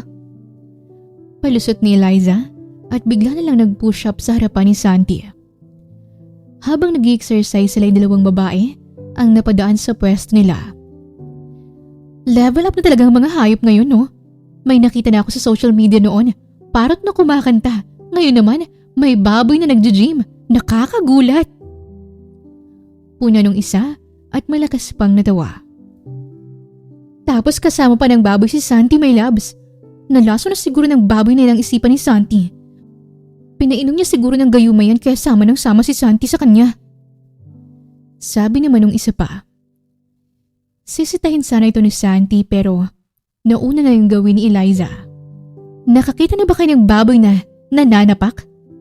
Kapag hindi kayo tumahimik dyan, dadaganan ko talaga kayong dalawa. Oink oink!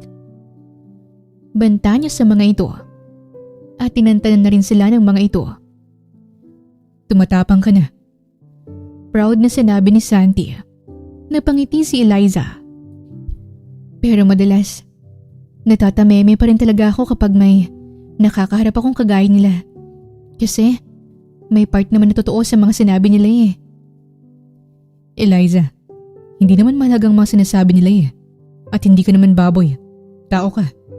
Huwag ka ring mahihiyang lumaban at ipagtanggol yung sarili mo. Lalo na kung alam mo naman na wala kang ginagawang masama. Salamat, Santi.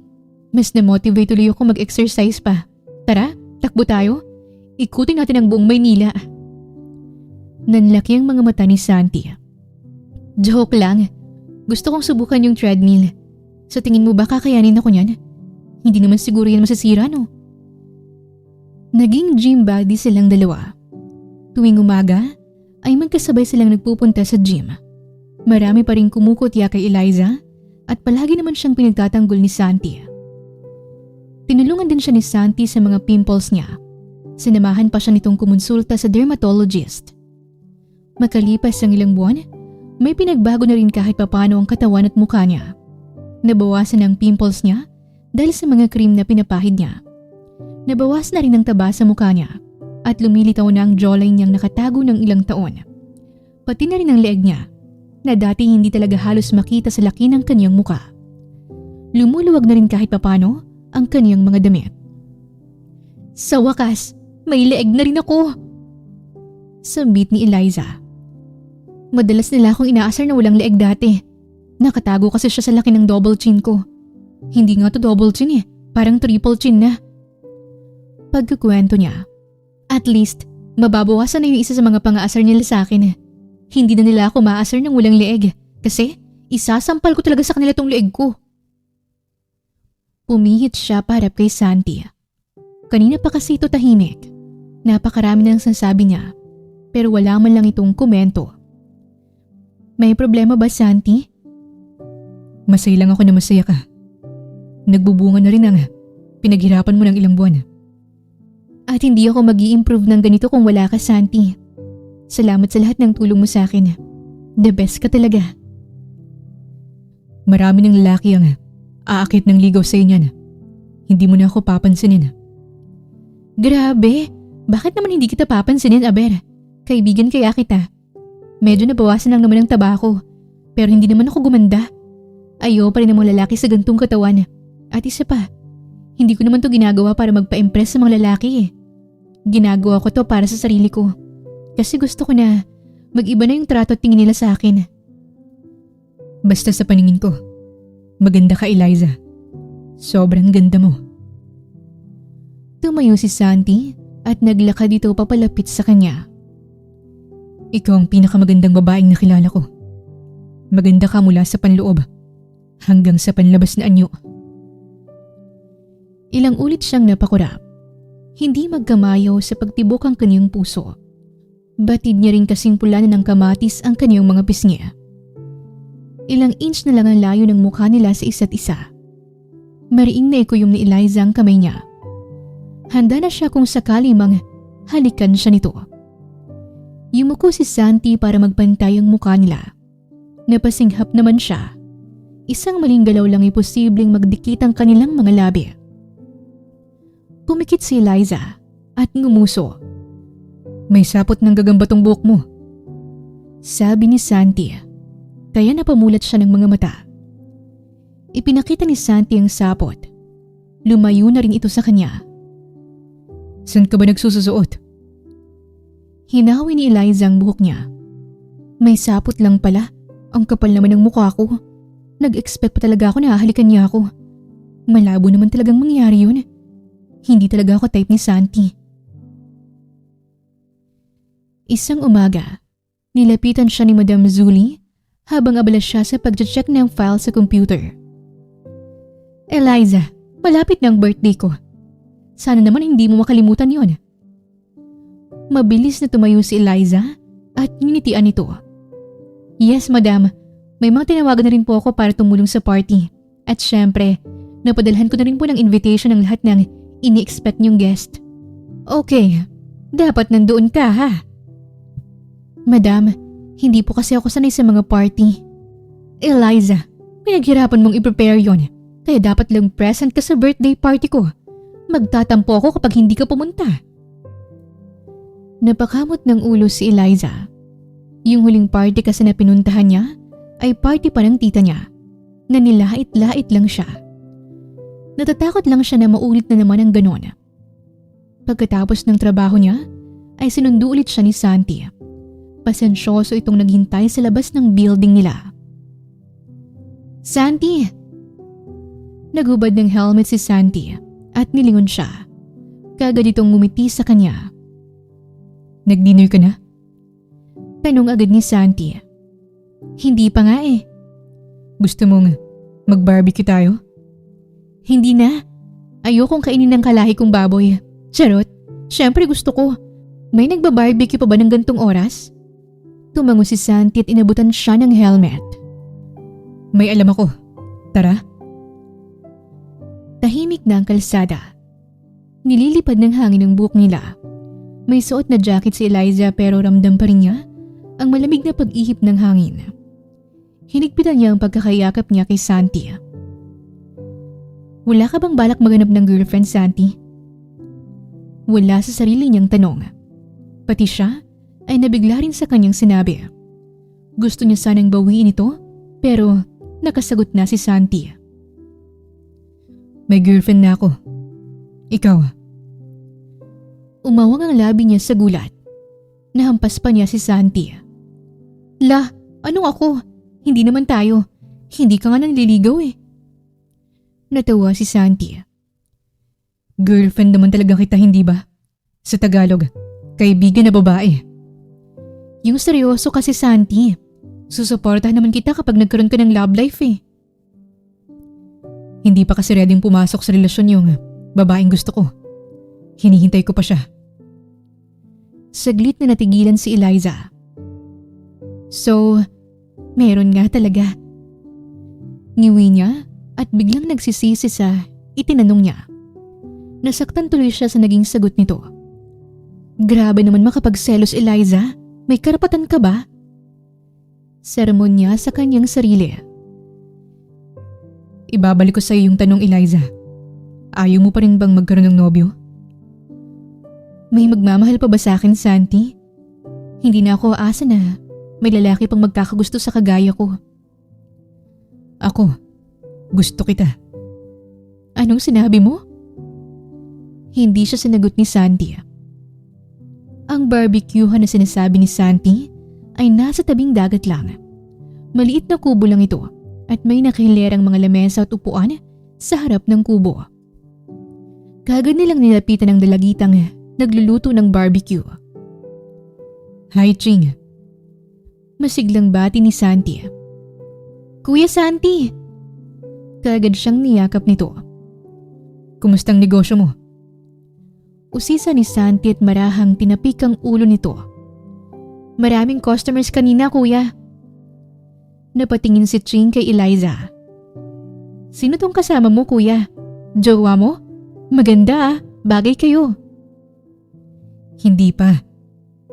Sagot ni Santi sabay sulyap kay Eliza. Pinamulahan naman ng pisngi si Eliza. Umupo na muna kayong dalawa habang ginagawa kong order niyo. Saad ni Ching sabay turo sa bakanting mesa.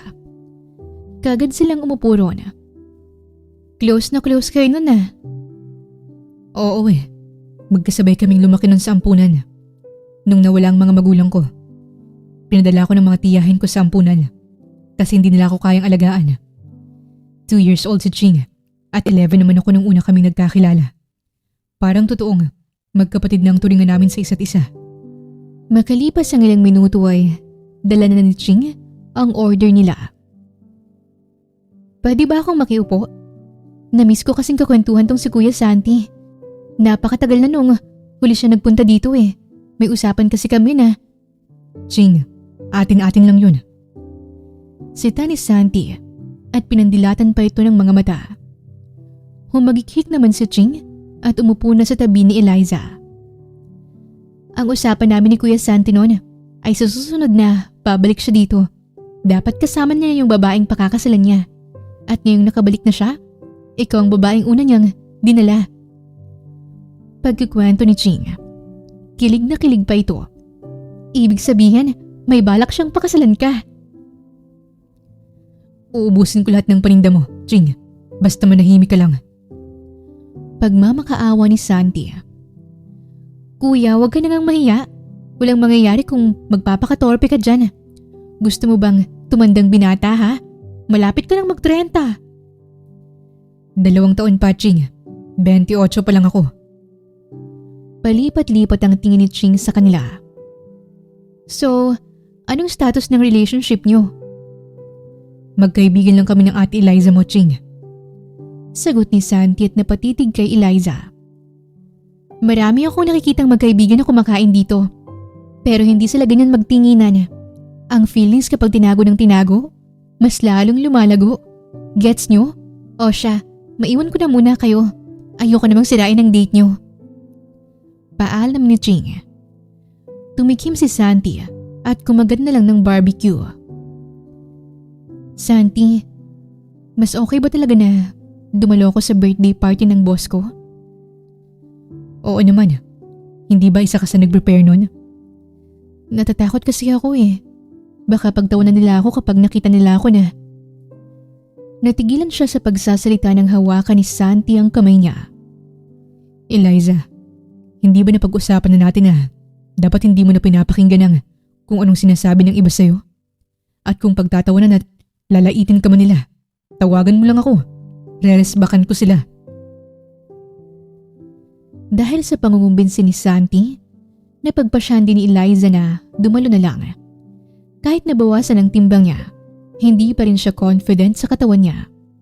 Paano kung hindi pala kasya tong dress na pinadala ni Madam Zuli? Tanong niya at binalingan si Santi. Malalaman mo lang yan kapag sinukat mo na. Paano kung mapunit to? Mukhang mahal pa naman to. Wala akong pambayad para dito. Huwag na lang kaya akong tumuloy. Hinawakan ni Santi ang magkabila niyang balikat. Ini-stress mo lang ang sarili mo, Eliza. Pumasok ka na muna sa banyo at isukat yan. Kung sakaling mapunit man yan, ako nang bahala sa pambayad dyan. Huminga ng malalim si Eliza at naglakad na siya papasok ng banyo. Makalipas ang ilang minuto ay lumabas na siya. Santi, tama lang pala yung sukat niya. Medyo naiipit nga lang yung dalawa kong bundok pero carry na. Okay naman ba? Tanong niya. Natigilan siya nang mapansing nakanganga si Santi. Nakatayo ito at titig na titig sa kanya. Santi. Halos tumulo na ang laway ni Santi na nakatitig sa kanya. Sabi ko na nga ba pangit talaga. Parang nakakita ka ng multo. Babalik na sana siya ng banyo para magpalit. Pero kagad na humarang si Santi. Maganda. Maganda ka. Bakit parang nakakita ka ng multo dyan? Hindi multong nakita ko. Nakakita ko ng Diyosa. Liminga si Eliza sa paligid. Nasaan yung Diyosa? Dinampot ni Santi ang salamin sa gilid at hinarap ito sa kanya. Yung nakikita mo sa salamin, yun ang Diyos ang nakikita ko. Kagad na uminit ang pisngi ni Eliza. Bumilis din ang tibok ng puso niya. Puro ka talaga kalokohan. Totoo kaya yung sinabi ko? Ayos nang susuotin niya. Pero ang pinoproblema niya na naman ay ang pagme-makeup.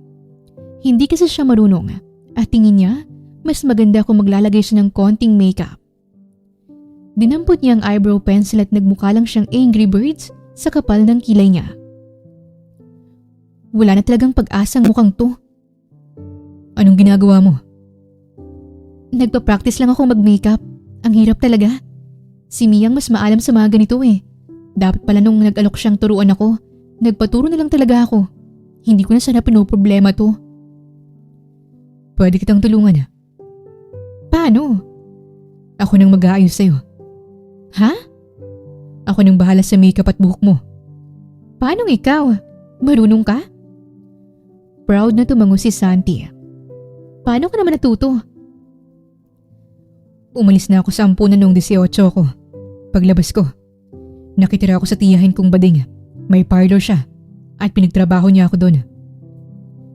Sinimulan na ni Santi ang paglalagay ng makeup sa kanya. Hindi pa man natatapos, unti-unti na niyang nakikita ang pagbabago. Nakakamangha. Ngayon pa lang ako nakakilala ng lalaking marunong mag-makeup. At saka hindi lang basta marunong, magaling pa. Tinandaan ko lang talagang lahat ng tinuro sa akin ng tiyuhin ko. 1 taon din ako nagtrabaho sa parlor niya, kaya gamay ko na to. Hindi ka naman ba pinagtatawanan ng iba, Santi? Kasi ang alam ng lahat, hindi ginagawa ng mga lalaking ganyang trabaho. May natatawa at marami ring nagugulat. Hinahayaan ko na lang. Wala naman kasi akong nakikitang mali sa ginagawa ko. Pagkatapos sa makeup ay buhok naman niyang inayos ni Santi. Sa tigas ng buhok niya, gabi na noong natapos si Santi. Isang suklay rin ang nabali. Tinitigan ni Eliza ang sarili niya sa salamin. Bumilog ang bibig niya. Hinaplos niya ang kanyang muka. Halos hindi niya nakilala ang kanyang sarili.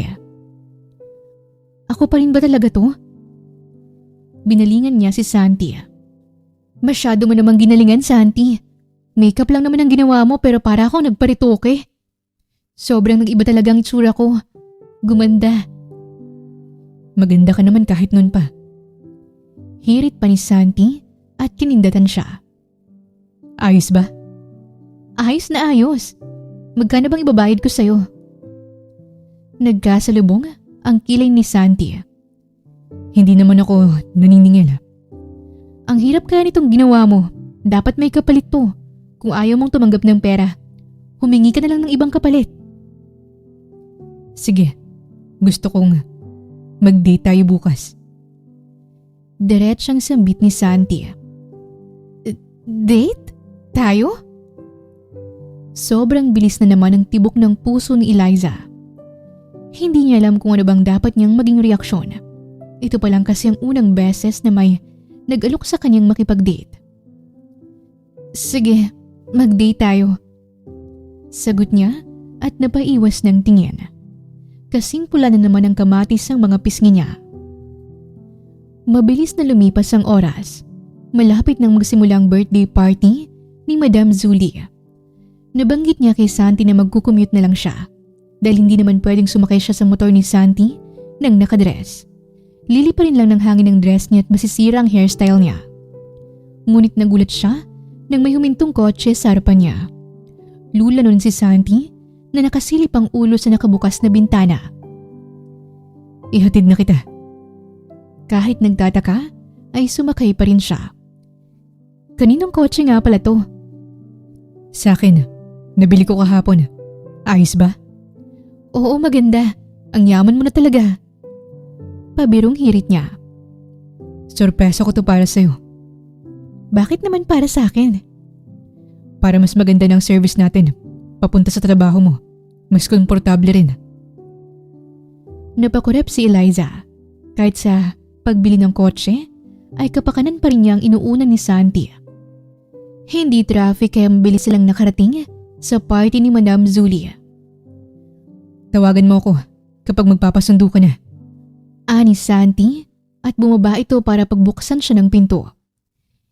Inalalayan din siya nitong makababa. Salamat ulit sa paghatid, Santi. Naglakad na siya papasok ng malaking gate. Bahagya siyang napatras dahil sa dami ng bisita. Alam niya naman na maraming dadalo. Siya pa nga mismo ang nagpadala ng invitations.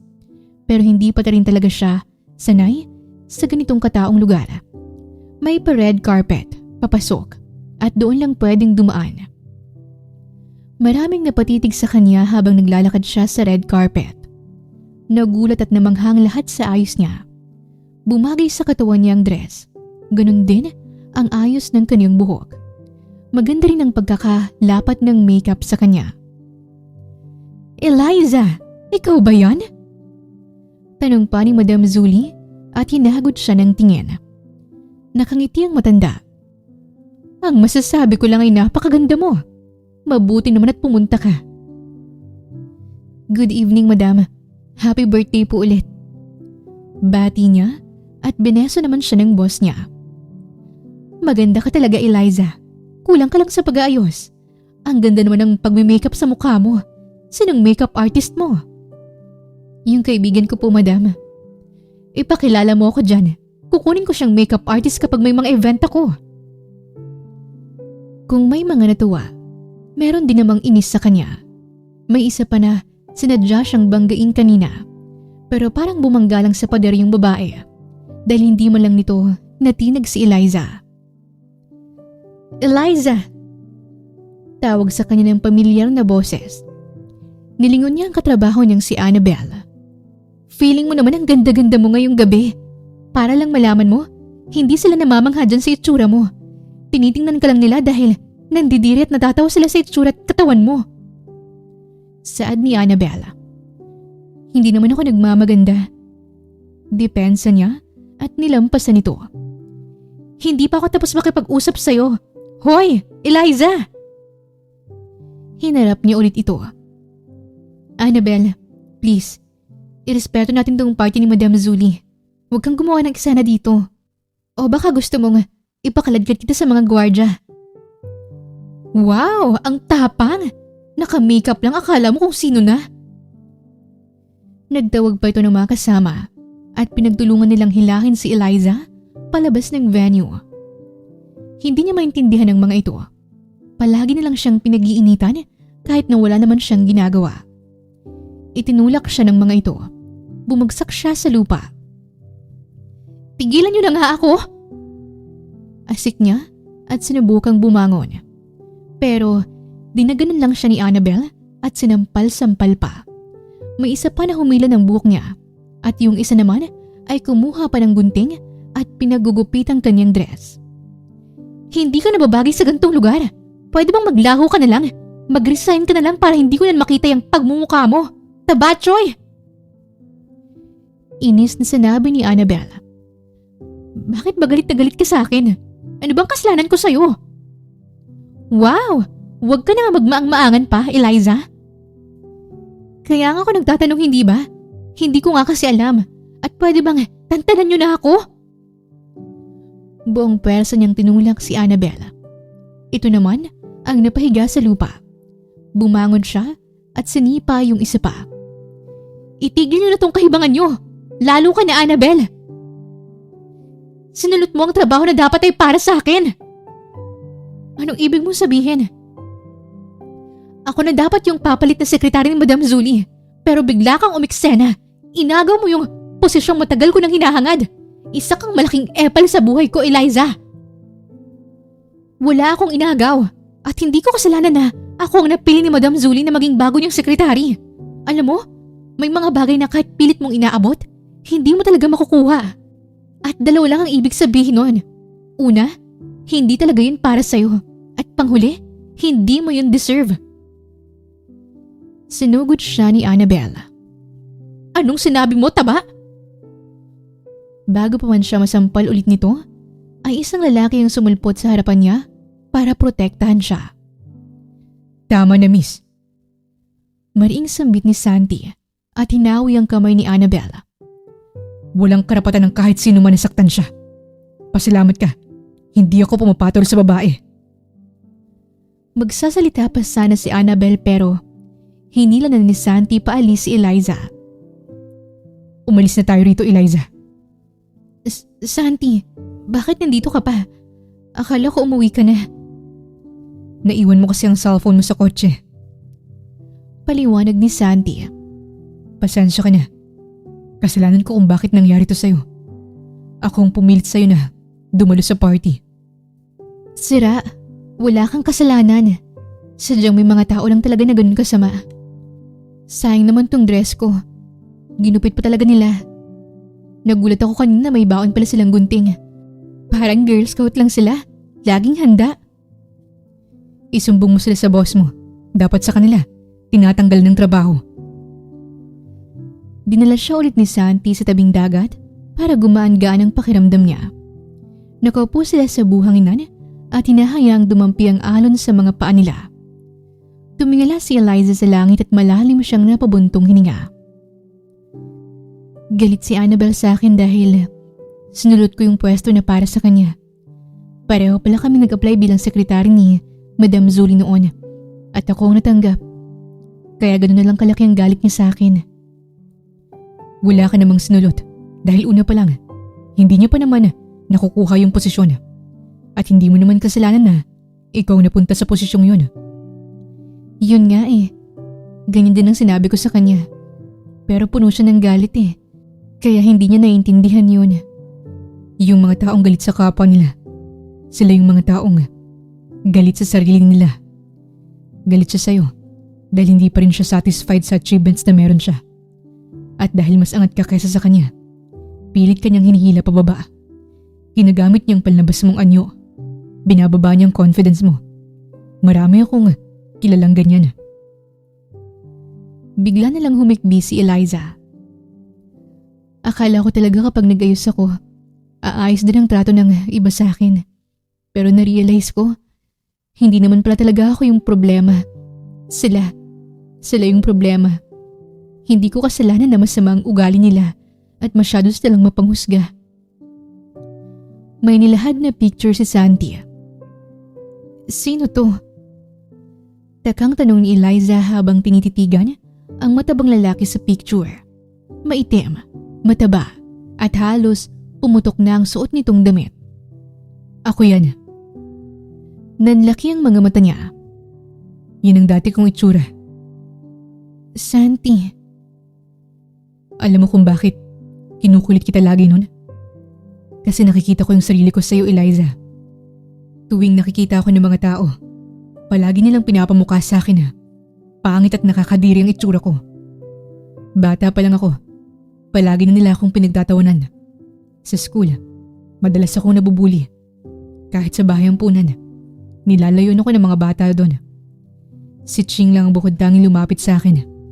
At nung bata pa ako, pinagbintangan ako ng tiyahin ko na ninakaw ko raw yung mga pagkain nila sa ref. Yun din ang dahilan kung bakit nila ako pinatapon sa ampunan. Di ba, tinanong mo ako dati kung kanino yung malaki kong helmet? Sa akin yun. Naluluha niyang tiningnan si Santi. Kaya pinangako ko sa sarili ko na babaguhin kong tingin ng lahat sa akin. Binago ko ang itsura ko. Kulang na lang matulog ako sa gym. Sa dalas kong mag-exercise. Umabot din sa punto na halos hindi na ako kumakain.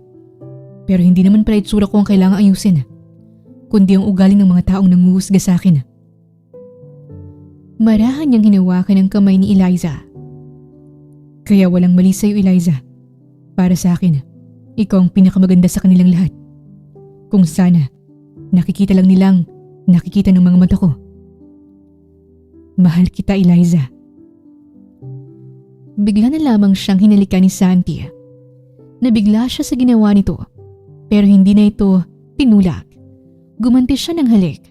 Mahigpit siyang napakapit sa damit ni Santi. Mahal din kita, Santi. Lumayo si Santi sa kanya. Ano? Mahal din kita. Matagal na akong may gusto sa'yo. Hindi ko lang maamin-amin kasi pinanghihinaan ako ng loob. Tingin ko kasi wala akong pag-asa sa lalaking kagaya mo. Sinabi sa akin dati na hindi ka mag-girlfriend kasi hindi pa pwedeng pumasok sa isang relasyon. Yung babaeng gusto mo.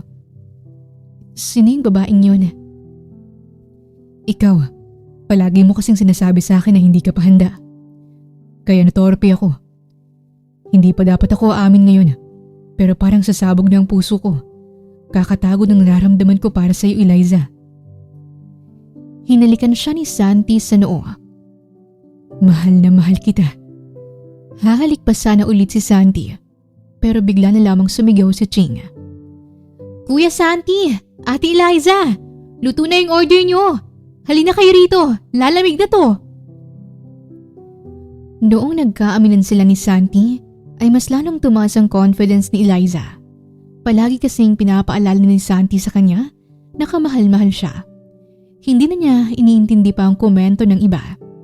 Isang umaga ay naabutan ni Madam Zuli na inilalak ni Annabelle si Eliza sa CR dahil doon ay napatalsik ito sa trabaho. Bakit hindi ka nagsasabi sa akin, Eliza? Alam mo namang hindi ko kukonsinti ng ganong klase ng tao. May iba pa bang umaaway sa'yo dito?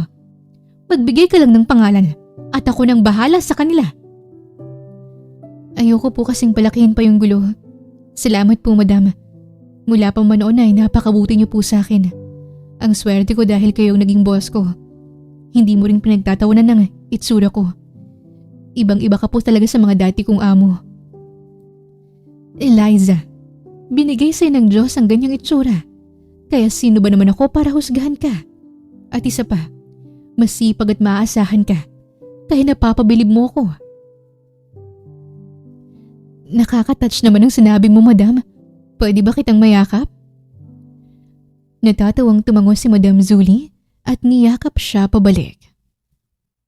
Bago maging opisyal ang relasyon nila ni Santi, nais niya munang dalhin ito sa lugar nila at formal na makapagpaalam sa mga magulang niya. Kagad namang sumang-ayon si Santi dahil naalala niya ang sinabi ng tatay ni Eliza noon na dapat magpaalam muna bago pormahan si Eliza. Nay, tay! Nandito na po si na Eliza! Sigaw ni Mia. Nasa labas kasi ito ng bahay at nagdidilig ng mga halaman, kaya kagad silang nakita nito. Tumakbo si Mia papunta sa kanya at niyakap siya. Gumanda ka lalong, Eliza! Puri nito. Nawawala na rin yung chubby cheeks mo. Wala na akong mapipisil. Nguso nito at tinitigan ang mukha niya. Eliza! Anak! Sigaw ni Evar. Nagunahan sa paglabas ng bahay ang nanay at tatay niya. Ni hindi nakapagsuot ng tsinelas si Evar para lang malapitan siya agad. Mabuti naman at nakauwi ka at kasama mo pa si Santi. Nagagalak ng sambit ni Evar. Kagad namang nagmano si Santi. Magandang araw, Tatay Evar. Pinapasok muna sila sa loob ng bahay. Tamang-tama pala na nakapaglinis kami ng bahay. May bisita pala tayo. Saad ng ina niyang si Marley at inabutan sila ng merienda. Umupo si Mia sa tabi ni Eliza. Ano nga palang ginagawa ni Santi dito? Magbabakasyon ba siya? Magpapaalam lang po sana ako. Nakatuon ang atensyon ng lahat sa kanya. Magpapaalam ka na agad. Kakarating mo lang ah. Sagot ni Evar at napakamot ng ulo. Tay, Nay, Mia, nililigawan ako ni Santi. Bala ko po sana siyang sagutin. Pero bago yon, kailangan muna naming ipaalam sa inyo. Wow! Sabi ko na nga ba eh. Halatang masaya ang puso mo ngayon dahil blooming na blooming ka, kambal. Pangaasar ni Mia at mahina siyang saniko. Support ako sa love team niyo. Mabuting tao si Santi. Boto ko sa kanya. Saad ni Marley at nag-thumbs up pa. Napatingin silang lahat kay Evar. Tay, ipapaalala ko lang po na nagliligawan pa lang silang dalawa. Wala pa tayo sa kasalan. Sabat ni Mia. Pwede ko bang makausap muna ng masinsinan si Santi? Mia, bumili ka ng lambanog. Tay, bakit naman may lambanog pa? Hindi umiinom tong si Santi. Kung hindi siya iinom kasama ko, hindi niya makukuha ang boto ko. Kagad na tumayo si Santi. Iinom ako, Tay Evar. Lahat ay kaya kong gawin para kay Eliza. Sabi naman ni Santi. Napatili si Mia. Nakakakilig naman yun. Komento pa nito. O siya, bibili na ako ng lambanog para masimulan na ang paglilitis kay Santi. Paglilitis talaga? Niuwi ni Eliza. Nagsimula na ang inuman. Nakisali na rin si Mia sa kanila. Si Eliza at Marley lang ang hindi uminom dahil hindi sila sanay. Pulang-pula na ang mukha ni Santi. Huwag kang masyadong mag-alala. Hindi naman ikamamatay ni Santi yan. At saka ginagawa lang ng tatay mo yan para sagutin ng tapat ni Santi ang mga tanong niya. Ang sabi nga nila, mas nakakapagsabi ng totoo ang isang tao kapag lasing ito. Litanya ni Marley. Pero alam kong botong-boto yung tatay mo kay Santi. Napangiti si Eliza. Masaya ka ba talaga kay Santi? Oo naman po, Nay. Hindi na yata ako makakahanap pa ng lalaking kagaya niya. Inaalagaan niya ako, pinoprotektahan, pinapalakas niya ang loob ko, at palagi niyang pinaparamdam sa akin na mahalaga ako. Masaya akong masaya ka, Eliza. Makalipas ang isang oras, ay nakatulog na si Santi sa sobrang kalasingan. Ang tibay ni Santi, akala ko makakaisang baso lang siya. Saad ni Mia at natawa. Approve na to, anak. May basbas na kayo mula sa akin. Nakangiting sambit ni Evar. Pero hindi kayo pwedeng matulog sa isang kwarto ha. Tsaka nakapagkasal na kayo. Baka magkaapo ako agad bigla. Tay, biro lang. Dahil payag na ang pamilya niya, sinagot niya na rin si Santi. Isinama naman siya ni Santi sa puntod ng mga magulang nito. Nay, Tay, si Eliza nga po pala, ang maganda kong nobya. Saad ni Santi at pinagsiklop ang kanilang mga palad. Mabilis na lumipas ang panahon. Naging maayos ang takbo ng kanilang relasyon at humantong pa ito sa kasalan. Biniyayaan din sila ng 3 anak na lalaki. Ang panganay nilang si Alden na nasa high school na. Si Daniel naman ang pangalawa na nag-aaral na sa elementarya. At ang bunso nilang si Jericho na 2 years old pa lang. Nung namatay si Madam Zuli dahil sa sakit sa puso, nag-resign na rin si Eliza at tinulungan nilang si Santi sa coffee shop business nito. Marami na kasing branch ng cafe si Santi dahil lumago ng lumago ang negosyo nito. Ang mga magulang naman niya nasa probinsya pa rin at may negosyo na itong patahian at marami na rin silang tauhan. Ang patahian ni Marley ay ang pinakakilalang patahian sa probinsya nila. At si Mia naman ay nakapag-asawa na rin at may isa na rin itong anak. Lahat sila ay nagkaroon ng masaya at masaganang buhay. Ang kwentong ito ay kapupulutan ng aral tungkol sa pagmamahal at pagtanggap sa ating sarili. Mas magiging magaan at payapa ang kalooban mo kung hindi mo ikukumpara sa iba ang sarili mo. At kung hindi mo kayang maging mabait sa iba, manahimik ka na lang muna. At kung hindi ka rin makakatulong, huwag mo na lang dagdagan ang bigat na dinadala nila. Walang taong perpekto, ngunit naniniwala ako na walang ginawang pangit ang Diyos. Kung naiiba man ang iyong pisikal na anyo, yan naman ang nagpapayunik sa'yo. At ang tunay na kagandahan ay dapat binabase sa ganda ng kalooban. Dapat na mas mag-focus rin tayo sa pagpapaunlad ng ating sarili, hindi sa buhay ng iba. Wakas! Maraming salamat po sa inyong pakikinig. Sana'y nagustuhan niyo ang kwentong pag-ibig nina Santi at Eliza. Sana'y nagatid sa inyo ang kwentong ito ng aral, pagmamahal at inspirasyon. Muli, ito po ang Tales of Siren at hanggang sa ating muling kwento. Maraming salamat po.